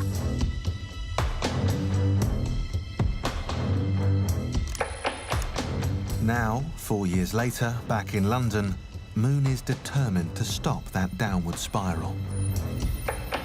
It's 1 a.m, and after attending Paul McCartney's party, he decides to leave partway through the screening of the Buddy Holly story. He was restless, and he said, I can't sit through this, I don't want to watch this. Let's go. Uncharacteristically, Annette and Keith call it an early night and head home. We said goodbye to each other, and he went off. And that was it, really. That's the last time Keith and I saw each other. But as the night has worn on, for someone who's only had 2 drinks, Keith Moon seems strangely out of sorts. One of those who notices is Keith's old friend Roy Carr, who earlier bumped into him outside the theatre. So he dashes over to me, and he's given me this really big bear hug. Oh, hey. And then he's like that for about 2 or 3 minutes, and he stands back, and there's tears on his face. I said, what's up? He said, oh, no, it's just good to... You suddenly realise who your friends are. I said, well, we've been friends for a number of years, you know, what's brought this on? And he didn't say anything. Moon doesn't know it, but the very drug that's meant to save him is on the brink of destroying him. In 14 hours, he'll be dead. September 7th, 1978, 2 a.m. Keith Moon has only 13 hours to live. After attending a party and special screening for the Buddy Holly story, Keith Moon and his girlfriend Annette Walter Lax return to their flat. Moon has been taking large amounts of heminevrin, a drug prescribed to help him with his alcohol withdrawal and insomnia. I didn't know they were dangerous. I didn't see them as dangerous because they were prescribed by the doctor. So I trusted the situation. But, as with everything else in his life, Moon's been overdoing it and completely ignoring the recommended dosage. The effect of heminevrin is that you feel drunk if you take them. You should have them in hospital by nurses or doctors that can see how many tablets you get per hour or whatever. I didn't know that then. Annette is used to watching him take all these pills and being really not particularly educated to what this is all about, is thinking, well, at least they're meant to be good pills. You know, it's better than the bad pills. They were supposed to make him sober. They were supposed to make him stop wanting to drink alcohol. That's what I know. As Moon gets ready for bed, he asks Annette to fix him some food. He was hungry when he got back, so I went to the kitchen. I knew we had some lamb, as a matter of fact. He loved lamb. He had that, and he wanted to watch this film. With a belly full of food and heminevrin, Keith Moon finally drifts off to sleep. Moon's serious attempt at kicking the bottle began over a year ago with the announcement from The Who that they were planning to record a new album. Who Are You? He left his home in LA and headed back to London for the recording. But throughout the recording sessions, Moon continued to drink heavily. I remember him in the recording studios trying to do it sober, and he couldn't do it. He was just screaming out for brandy. He couldn't fulfill his status of drumming without the alcohol. Overweight and out of shape, he struggled to play. I saw him struggling in recording studios. He was just struggling. Whereas before, you couldn't stop him, you couldn't shut him up. This time, he just didn't have the stamina to keep it going, you know. For Moon, it was a question of shape up or ship out. It was like, Keith, you know, get your act together or you're toast, you know, we're going to get somebody else. And I think to some degree, maybe this plays back into Keith's insecurities that, you know, the band had existed before him, and maybe there was a threat that the band could exist after him. I put him in a detox clinics various times in LA and London, but no, it didn't work. They caught him drinking aftershave.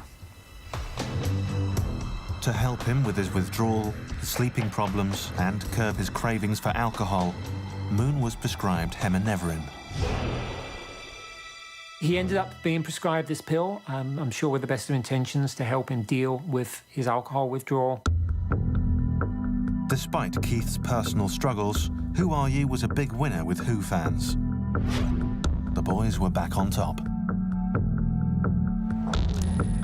And now, 3 weeks later, in their London flat, Annette is startled awake by disoriented Keith. It's only 7:30 a.m, and they've been sleeping for roughly 3 hours. In the early hours of the morning, I woke up and him sort of kicking at me. And I said, what's wrong? What's the matter? And he was hungry again. And he wanted again this lamb. Annette is unhappy about it. Keith, according to Annette, swears at her. And I was a bit grumpy, but I went up and I did it for him. And he had the lamb. She makes him the meal. She brings it back to bed. Keith turns the movie on again. He takes more of the same pills. He goes back to sleep. By now, he's lost count of how many he's already taken.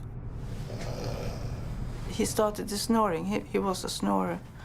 And I didn't want to wake him up by kicking at him or nudging him and tell him, oi, you're snoring. So I just took my blanket and I went to sleep on the sofa. And he was asleep in the bedroom. And I thought he was asleep in there. I could hear him sleeping. As Moon finally drops into a deep and peaceful sleep, Annette is completely unaware that he's quietly slipping away. London, September 7th, 1978. It's 3:30 p.m. and Keith Moon is still dead to the world. Earlier in the day, he took several handfuls of heminevrin, an alcohol withdrawal medication, and he's been asleep ever since. I woke up. It was the afternoon. I went into the bedroom, and it was this strange feeling when I came into the bedroom because I couldn't hear him breathing. It was just like a silence that was like lead heavy. And I could just see Keith with his left arm hanging over the side like that on his tummy. And right there and then I knew something was wrong. So I just darted in there, flew on top of him, turned him around, and I just went into panic. Not knowing what to do, she calls the doctor who prescribed the drugs. At 5 p.m, both the ambulance and the doctor arrive to discover that Moon has suffered cardiac arrest. They try and restart his heart. It's all to no avail, and Keith is very clearly dead and probably has been for a few hours. And I put a blanket over him and carried him out. He was gone. At 5:50 p.m, September 7th, 1978, Keith Moon, the greatest rock drummer of his generation, is pronounced dead. They'd been expecting it for years, but it still came as a shock. Partly because he'd calmed down and was attempting to resolve his drinking problem. They announced the death of Keith Moon, who died from a drug overdose. And I thought, someone's winding somebody up here. Everyone thought it was actually a huge practical joke, being Keith.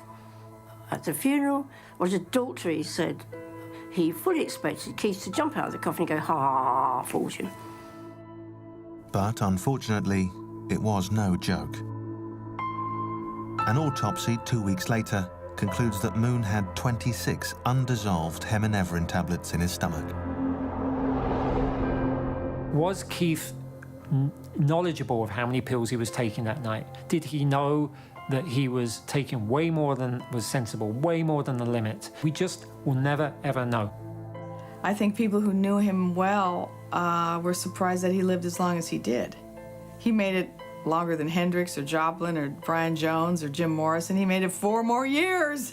So that was pretty surprising that he actually lived as long as he did. But of course it's sad, you know, when somebody that huge, that bombastic, that alive is no longer on the planet. About 10 days before he died, Keith, out of the blue, phoned me up and said, I want you to write my life story. So I go, really? What, yeah, why? Why did he want to write his life story? And then, you know, 10 days later, he was dead. I did find that very strange. The thing with Keith is everybody loved Keith. I mean, they could get fed up with him, but everybody loved him. The Who loved him, his wife loved him, his bodyguard, people who looked after him, you know, had to look after him, really all loved him. And yet they could never really convince Keith of this. They could never really convince Keith that it was all right, that the world loved him and that he didn't have to keep trying to prove himself.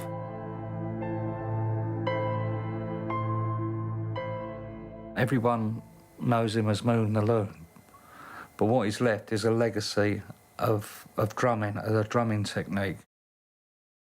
That, to me, God rest his soul, is what is left.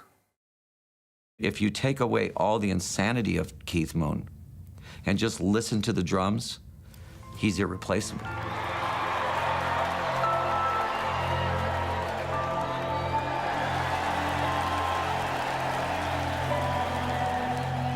Kenny Jones, one of the last people to see Keith Moon alive, would go on to replace him as the new drummer for The Who.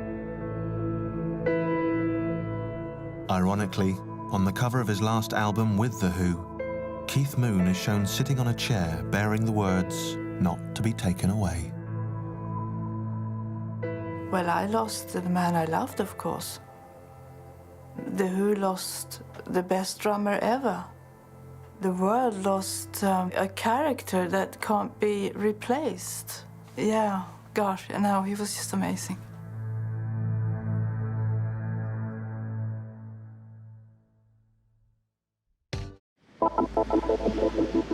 February 7th, 2007, Florida. Anna Nicole Smith, the former Playboy Playmate of the Year, is one of the most famous models in the world. Anna worked her way from the bottom pretty much straight to the top. The first year of Playboy and Guess Jeans, she made $22 million. She loved being in front of the cameras. Anna, dance! She loved the attention. Dance, Anna! She's an American icon, a sex goddess with an insatiable dark appetite. I think Anna thought she was invincible. She just didn't know when to stop. She had a lot going for her, and the drugs was destroying every bit of it. Soon, she'll be dead from a lethal cocktail of prescription drugs. This is the last 24 hours in the life of Anna Nicole Smith.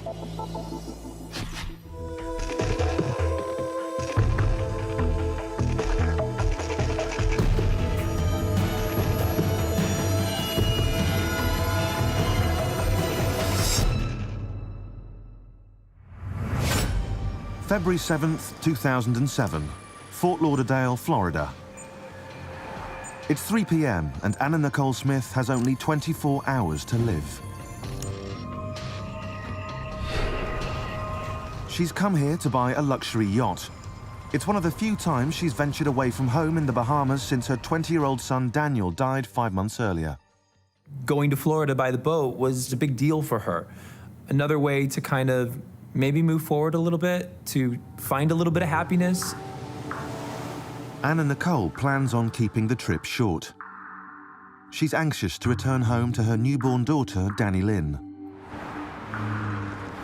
But that plan has quickly fallen apart. For the past 2 days, she's been too sick to leave her luxury suite at the Hard Rock Hotel. With Anna Nicole in Florida is her bodyguard, Big Mo. She couldn't eat. She was sweaty, very clammy, you know, and she just didn't feel well. Staying with Anna Nicole in the Hard Rock's luxurious Apollo suite is Dr. Chris Irosovich and her lawyer and close companion, Howard Stern. Big Mo's wife, Tasma, a nurse, is also in Florida. I told my husband, I said, take her to the hospital. If someone's spiking a temp of 105 degrees, something is wrong. But Anna Nicole has no intention of going to the hospital. Every time she's gone to the hospital, press, and it's been a media frenzy. She just didn't want to go. She didn't want to go. She didn't want to have the cameras all in her face. Antibiotics and flu medication have brought Anna Nicole's temperature back to normal, but she's still very tired. On top of that, she has an intestinal infection. The combination is making her unsteady on her feet. I was told that she slipped in the bathroom and hit her pelvis bone. Chris and Howard helped her. Chris had told us that Anna had slipped in the tub, hit her head, and she was afraid she might have a concussion. And Chris said she was feeling better, she was laying down. I don't think it was like a hard slip. She wasn't woozy. She knew her environment, she knew who was around her. But the former Playboy Playmate is far from okay.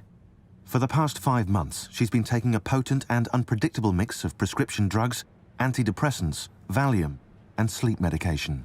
There was times where she felt that she should take a little more, in which we, those that was there, myself, Howard, and Dr. Irosovich, would take her away from her and hide medication from her. But I mean, she's a woman in pain, not only physical pain, but mental pain. She had a photo of Daniel that she would hug at night and just cry herself to sleep. Barely 39, Anna Nicole Smith is a shadow of the voluptuous blonde who, 15 years earlier, was the picture of health and sitting on top of the world.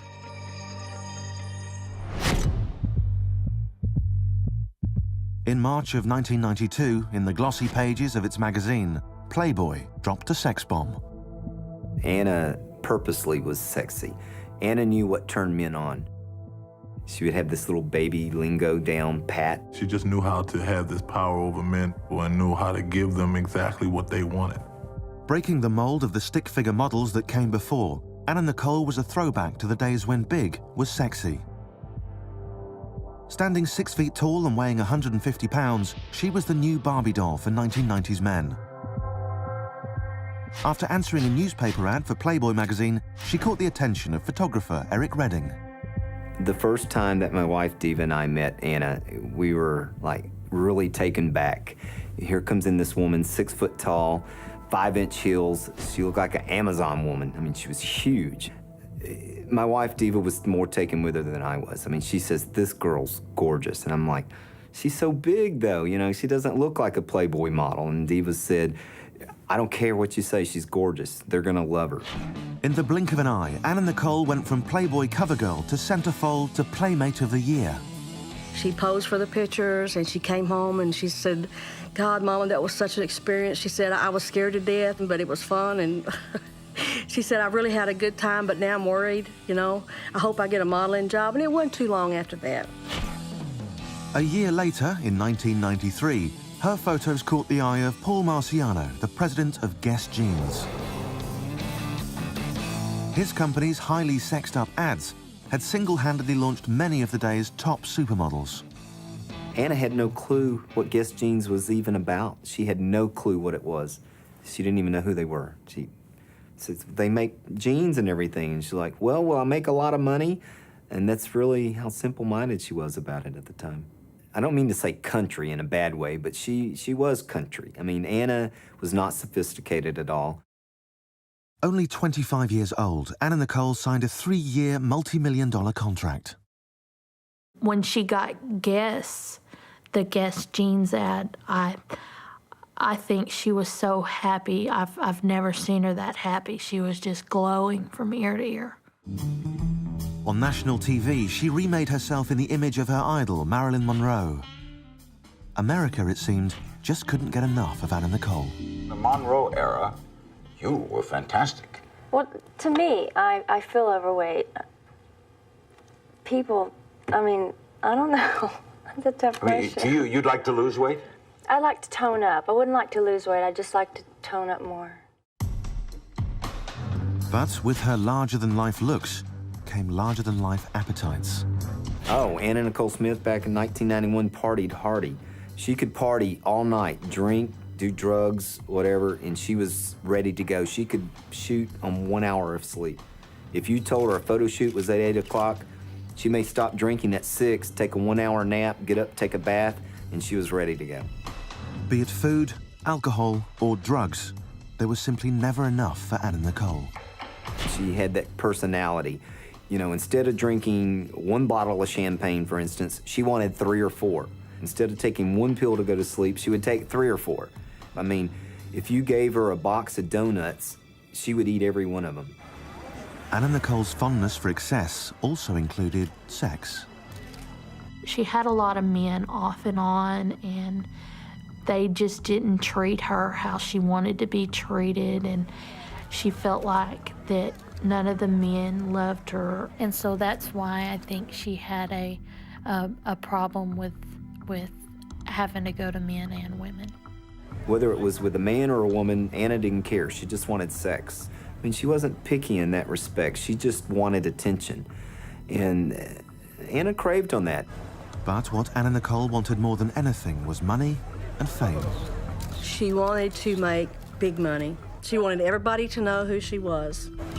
This deep need for love and attention would ultimately destroy Anna Nicole Smith and turn her American dream into an American tragedy.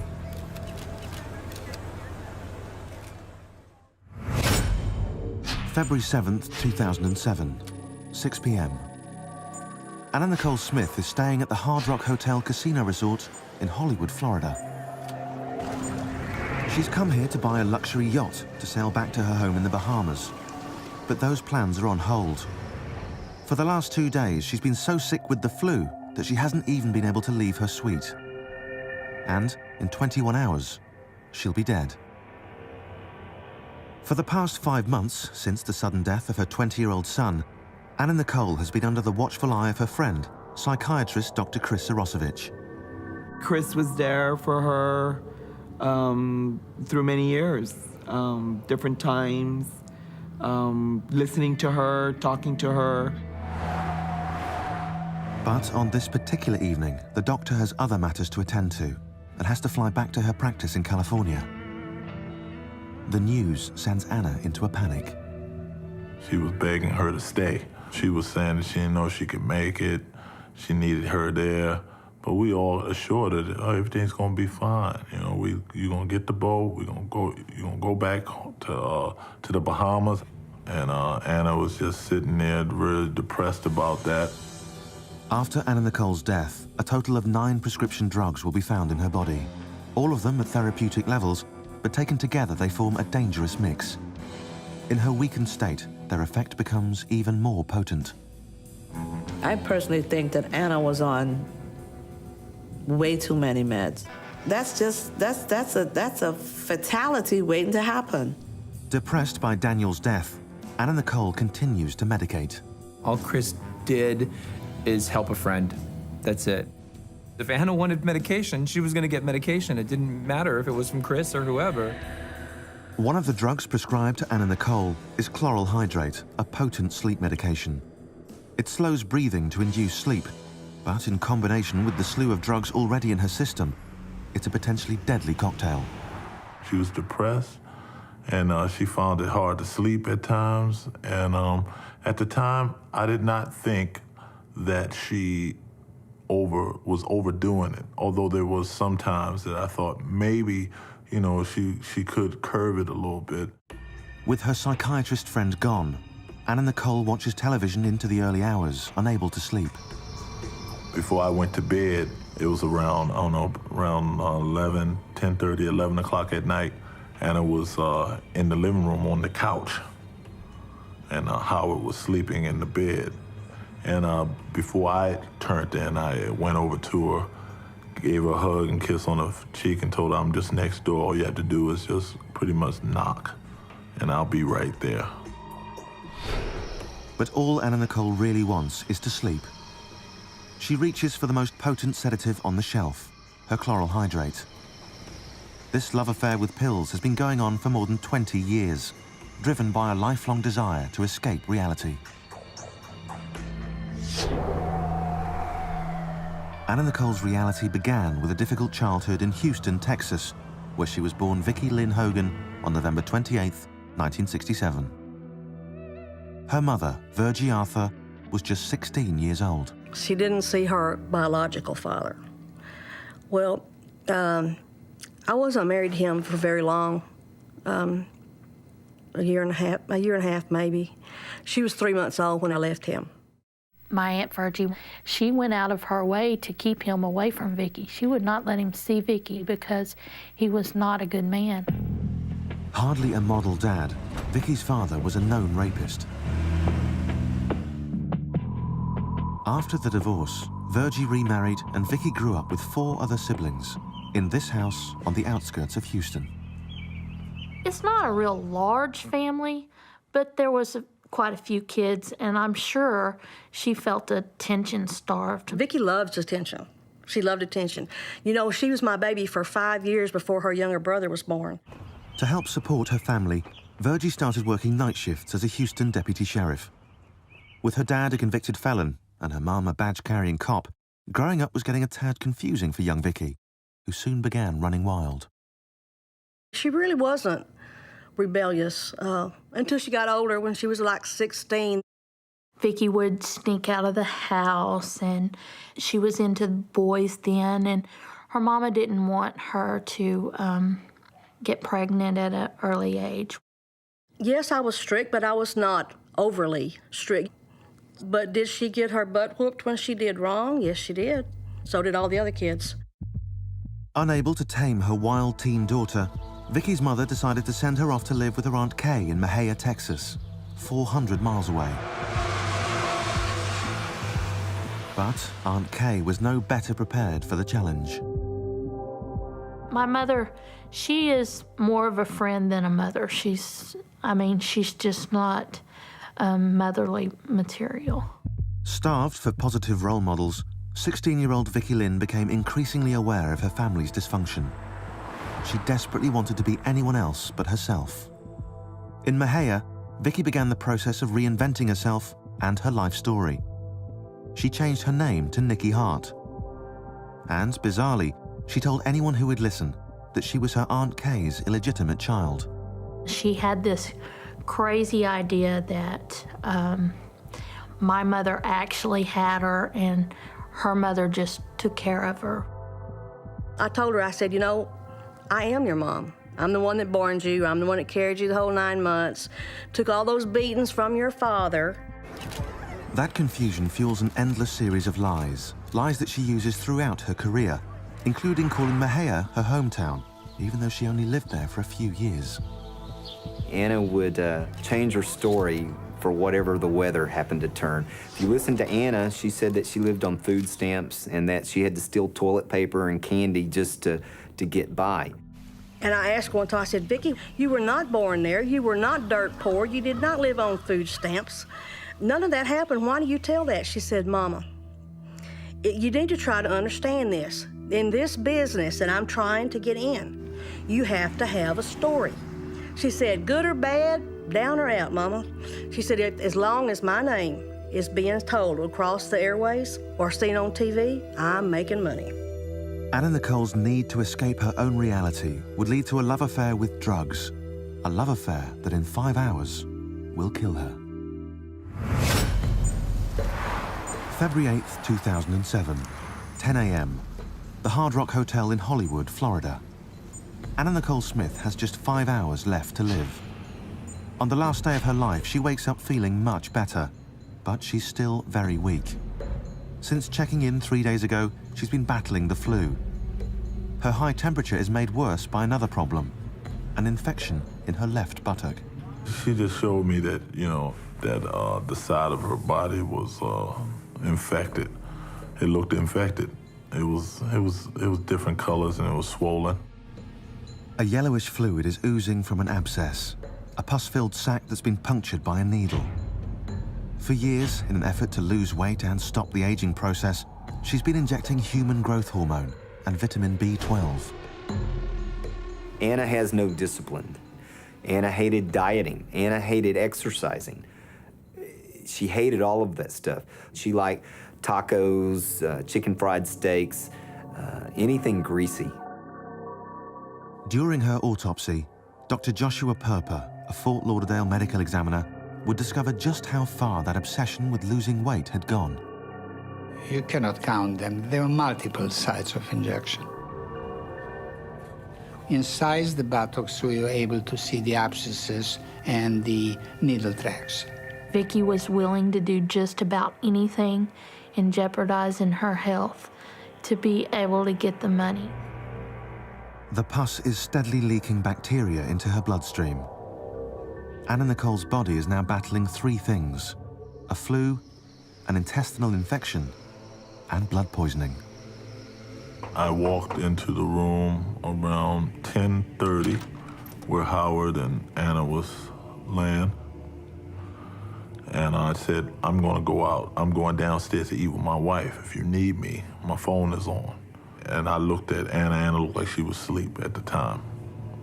So I went downstairs to meet my wife to eat.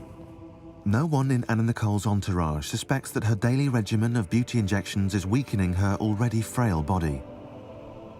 Knowing that she owes her fame entirely to her beauty, Anna Nicole Smith has always been willing to risk everything for her looks.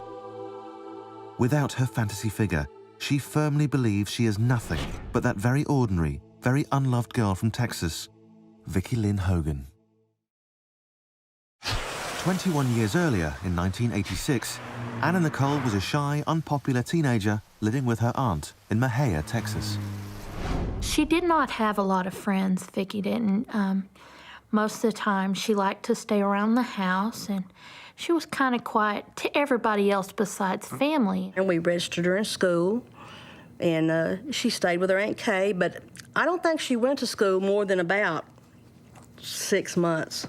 She went there long enough to get her name and her picture in the yearbook, and she quit. She dropped out of 9th grade and went to work at Crispy Fried Chicken. By 19, she was married to the fry cook. It lasted less than 2 years, but out of the turbulent relationship came her beloved son, Daniel. She wanted to be able to support her son and be super mom, I guess you can say. But Vicky Lynn had little to offer. She was penniless. She had no education. She had no marketable skills. With few options, she returned to her hometown of Houston and started stripping. It was something that I never would have thought she would have done. She was raised different. I just cannot tell you what a horrible thing it was for a mother to see her daughter in a G-string. Virgie Arthur decided to take an active role in her daughter's new career.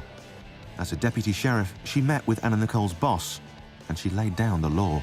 And the manager walks right up, and he says, can I help you?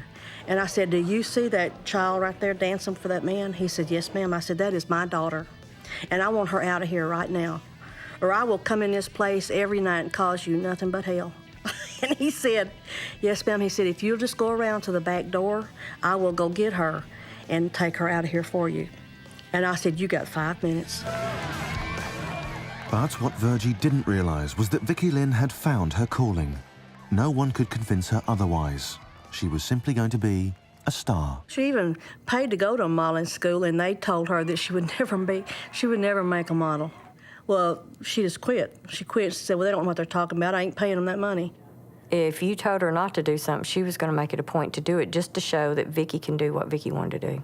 When Anna originally started dancing here in Houston, she was more small-busted and was a little bit overweight, so she could only get hired to the day shifts. As a flat-chested 20-year-old, Vicky Lynn firmly believed larger breasts would boost her career.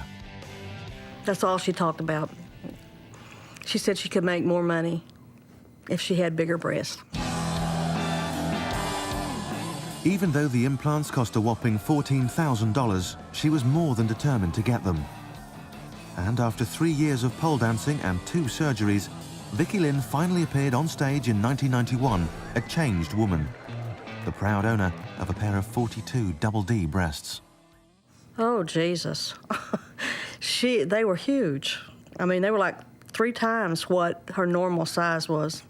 And she had so many problems with them. She went back twice, and I think one time they busted in Los Angeles, and so she had to get them put back in there. The silicone breasts were so large that they soon caused her terrible back pain. To relieve that pain, she began to pop pills, a habit that would eventually lead to full-blown addiction. But to Vicky Lynn, the pain was more than worth it. Soon after her breast augmentation, J. Howard Marshall, an 87-year-old billionaire oil tycoon, fell hard for the voluptuous blonde. After just one date, he convinced her to hang up her G-string for good.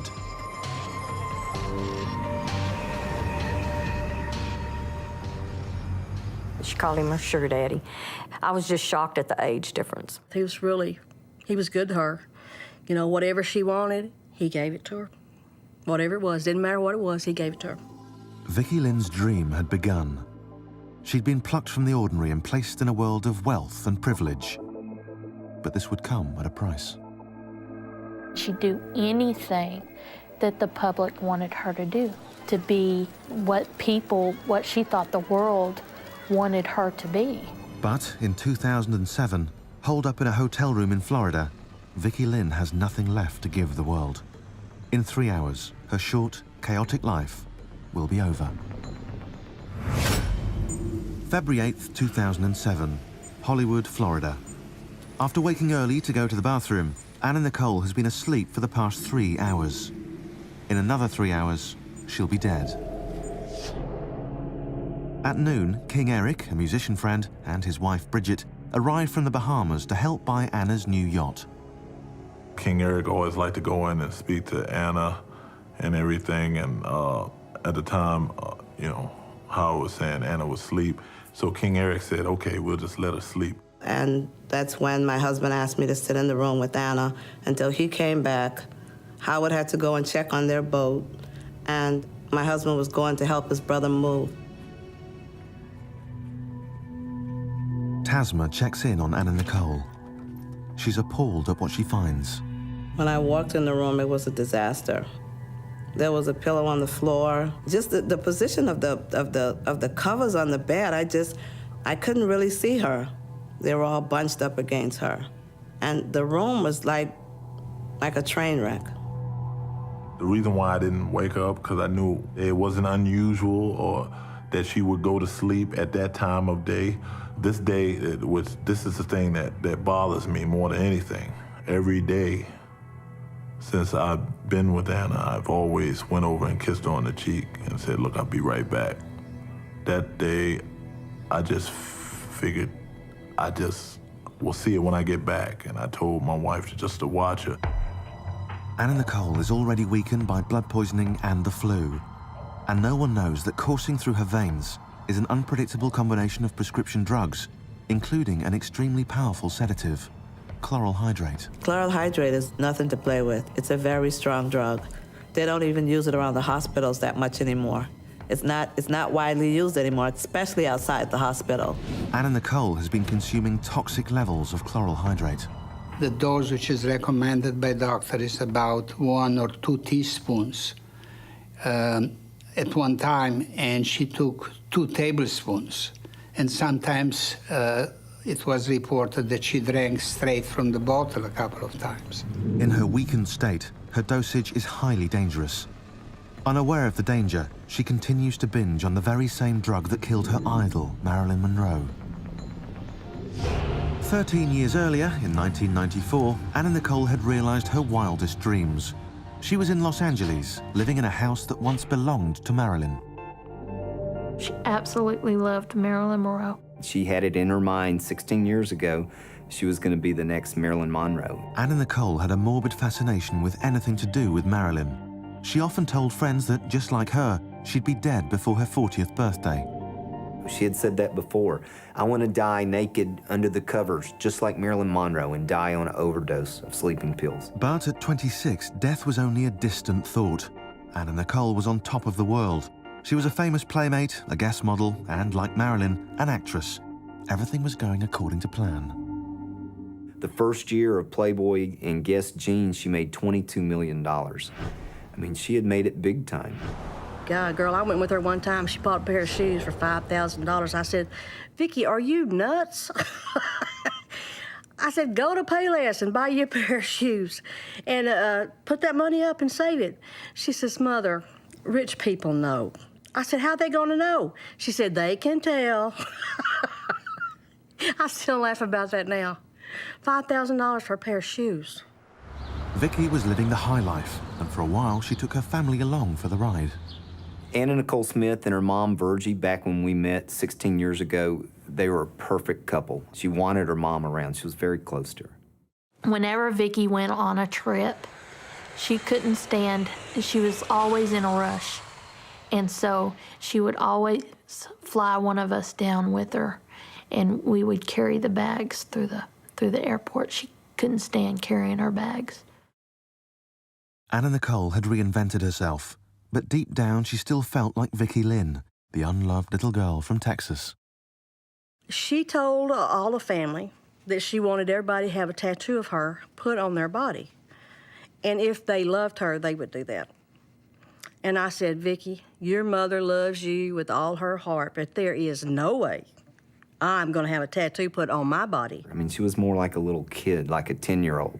I mean, she loved little things like cutting out pictures out of magazines, coloring, I mean, things like that. I think deep down, Anna just wanted to be liked, and she wanted to like you back. She loved to be loved by her fans. That was something that she couldn't get, what she thought she couldn't get at home. She didn't think that her mom loved her. As her career took off, Anna Nicole shared her good fortune with her family. But money would soon become a source of tension. The first Christmas that Anna was able to ever really provide for her family, She got her Aunt Kay Bell a car. She got her mother a television. She was so excited to have Christmas at her house. The sad part, after everyone got their gift, they all left. I mean, everybody honestly came, got their gift, and they were gone. And they were probably there 30 minutes tops. She wasn't really generous with the money, too much. But she did give us money from time to time. Anna Nicole's wealth was spent on a life of excess, and the drugs were starting to take their toll. In February 1994, while partying at the Beverly Hills Peninsula Hotel, she overdosed on a mixture of prescription drugs and alcohol. She was found in her hotel room unconscious and rushed to the hospital. Anna Nicole's dream was beginning to unravel.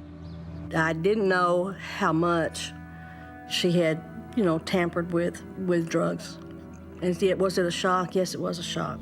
The drug scandal sent Anna Nicole's career into a tailspin.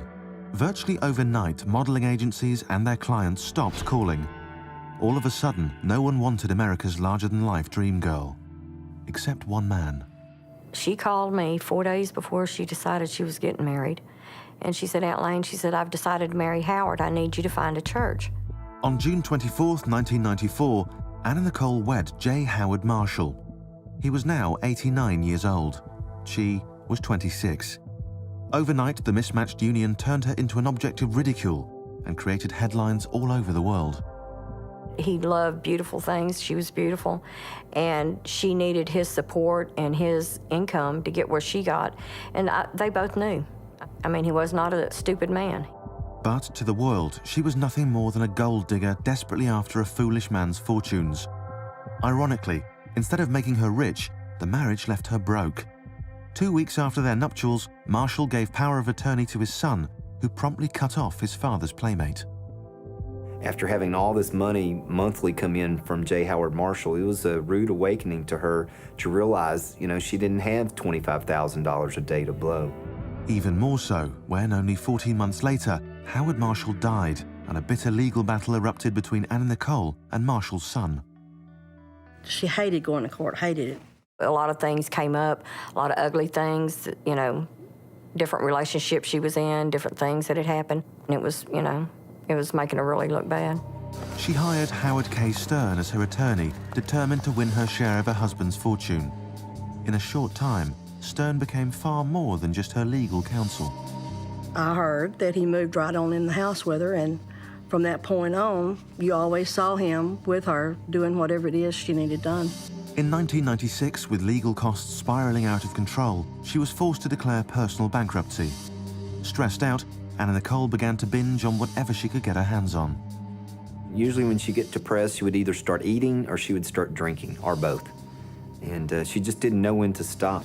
Within a few years, she'd put on 70 pounds. She'd lost everything: her jobs, her money, her health, and now her looks.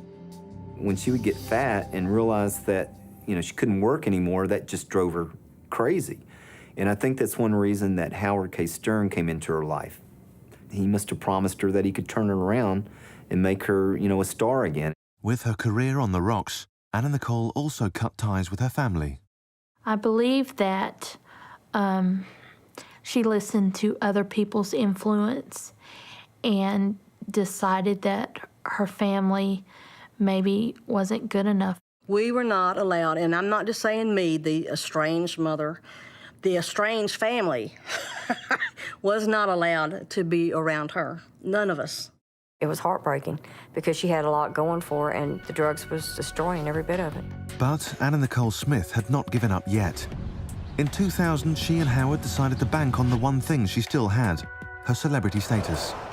On the strength of that, E! Television put her up in a mansion, and she gave them an eye-opening reality series.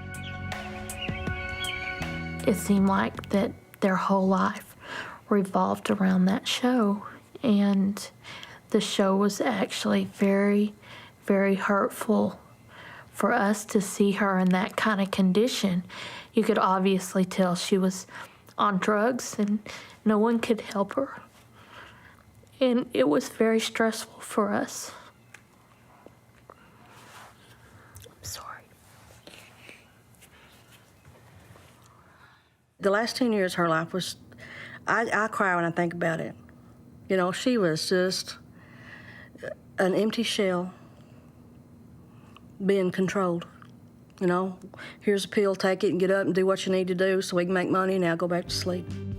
The show was a big hit. Anna Nicole was now more famous than ever. But within a year, viewers grew tired of watching the train wreck and the Anna Nicole show was cancelled. Desperate for money, she became the spokesperson for Trim Spa, a weight loss product. In 2 years, she lost more than 70 pounds. After nearly a decade of public ridicule, the former supermodel was again looking great.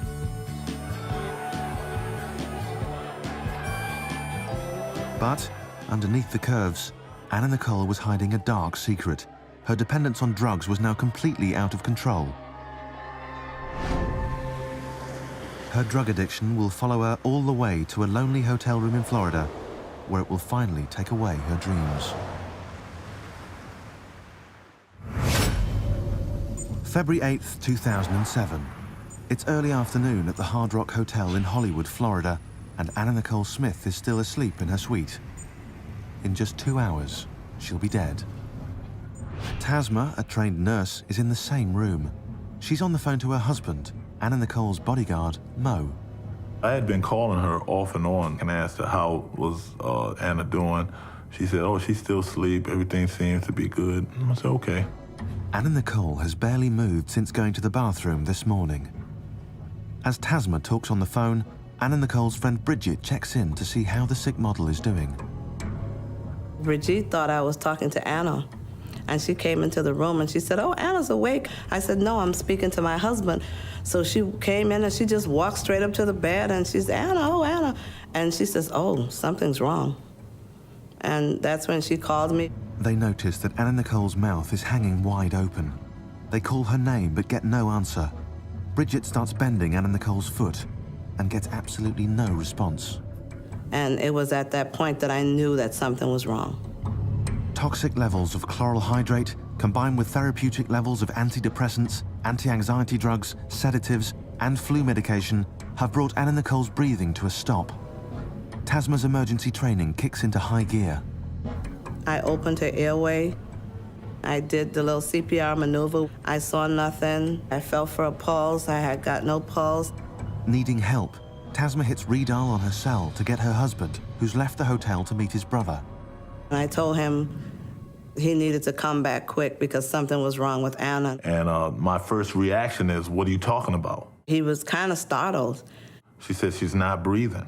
I said, while you're on your way, dial 911 because I'm doing CPR. And I said, oh my goodness. And then the phone hung up and I just started moving.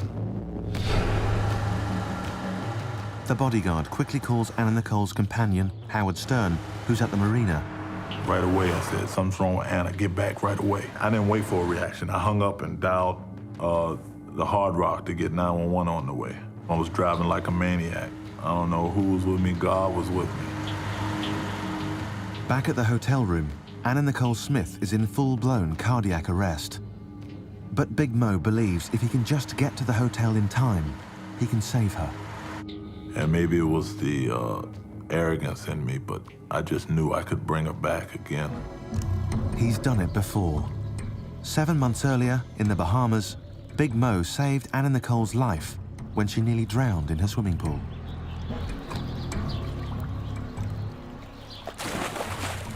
I heard a splash. I figured she was kicking the water or whatever. And that's when Howard hollered at me. Whether Anna Nicole's near drowning was attempted suicide or accidental remains a mystery. I saw her floating down about 10 feet. And I dove in, all clothes on, went down, pulled her up, and started to resuscitate her and bring her back. Her brush with death followed the most turbulent period yet in her already troubled life. 1 month earlier, she'd given birth to a baby girl, who she named Danny Lynn, a composite of her son's name and her own. She had wanted a baby girl since she had Daniel. She would go out and buy baby clothes and put them in hope chests. She had 3 hope chests full of baby girl things. 2 days after the birth, Anna Nicole's 20-year-old son Daniel flew to the Bahamas to meet his brand new sister. The very next morning, the greatest moment in Anna Nicole's life suddenly turned into the most tragic. she woke up to find Daniel dead. All of a sudden, her world was just gone, and nobody can console her. She lost her son, I mean, someone she's been with for over half of her lifetime.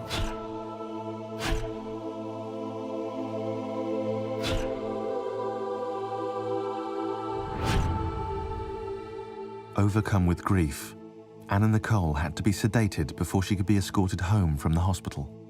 We would switch visits as much as we could so that somebody was always there. The news came and Daniel was on TV, and because they were showing all the footage all the time, and one time she woke up, she goes, "See, he's here, Daniel's here, he hasn't made it yet, he's coming home." A private autopsy later revealed Daniel died of a drug overdose, a lethal combination of antidepressants and methadone. When they had said that Daniel, there was an overdose, we were all completely shocked because he was such a clean cut, just a great kid. Will you release the results of the second autopsy?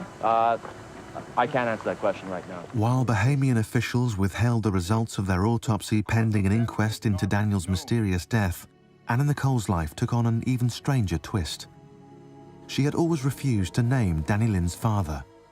A host of men had claimed to be the daddy, including an ex-boyfriend, Larry Burkhead. Now, Anna Nicole's attorney sent the media into a frenzy by declaring that he was the father. So you are the father? Yes, sir. Only after her death would a paternity test reveal the truth. Larry Burkhead was the real father. With her son in the morgue and embroiled in a paternity battle, friends watched in stunned disbelief as Anna Nicole and Stern exchanged vows in a bizarre commitment ceremony. When I saw the photographs of Anna jumping off the boat, I thought, okay, she's got to be on some kind of heavy medication or on alcohol. Then, a month after his death, Daniel's body was finally laid to rest in the Bahamas. Anna Nicole was destroyed. At the gravesite, Anna asked to see Daniel. Once the casket opened, all hell broke loose. Anna was uncontrollable, started trying to get him to get up.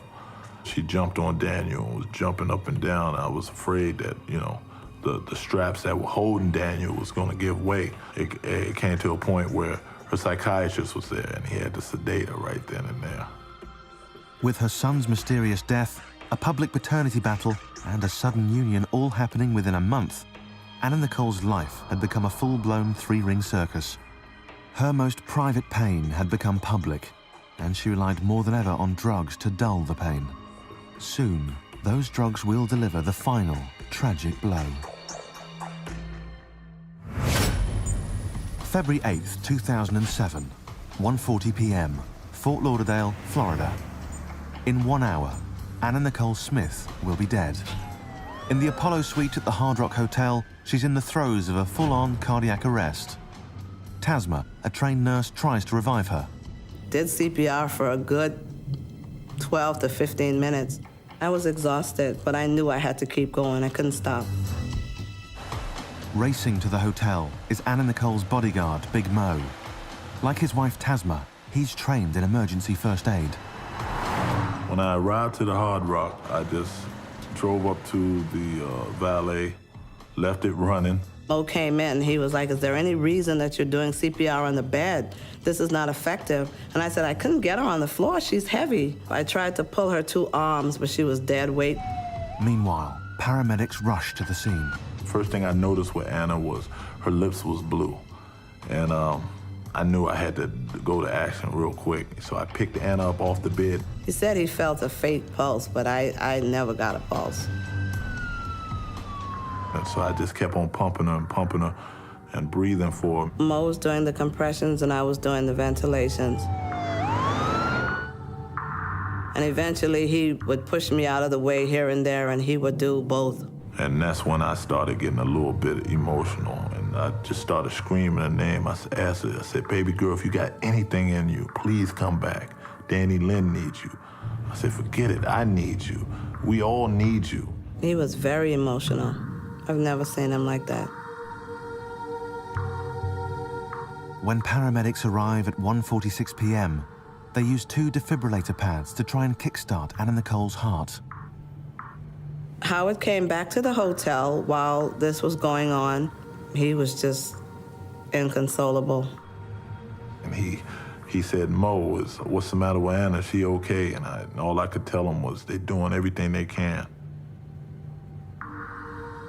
For the next 15 minutes, paramedics tried desperately to bring her back to life. At 2:10 p.m., she's rushed to the Memorial Regional Hospital. But 39 minutes later, Anna Nicole Smith, a.k.a. Vicky Lynn Smith, a.k.a. Nikki Hart, a.k.a. Vicky Lynn Hogan, is pronounced dead. Like her life, Anna Nicole's death is surrounded by controversy. Many wonder if it was an accident or suicide. On the day when she died, she woke up in the morning, so it's clear that she didn't die of an overdose which she took the prior night. So implicitly, either she took the medication by herself in order to go again to sleep, or somebody gave her the medication, but the only person who was with her denied that, and we could not find any kind of evidence to the contrary. In the end, her death is ruled an accidental overdose. Vicky would not have taken her life, not on purpose or not accidentally. She did not. She had too much left for her. She had waited all her life to have that baby girl, and there's no way she would have given that up. They were talking about she couldn't walk. She was running a fever. She couldn't get out of bed to go to the bathroom. She had to be assisted. I mean, how does somebody get up and get medication if they can't even get up and go to the bathroom? Sometimes it comes to me in the form of a nightmare. And I'll wake up, in the middle of the night, and I just sit there and think and, try to figure it all out. She was a woman who loved life, who loved her fans, who loved her son, who loved her daughter, who loved being who she was. Anna Nicole Smith had fought all her life to escape her troubled past, recreate herself, and put her name in lights. And for a brief time, she managed to do just that. It is very hard.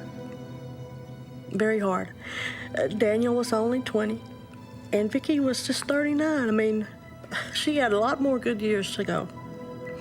She could have been a mother to her little baby girl. While I sat in that room, there was something wrong with Anna. Either she died while I sat in that room, or she died before I sat in there. Why didn't I know this? What happened? What happened to Anna?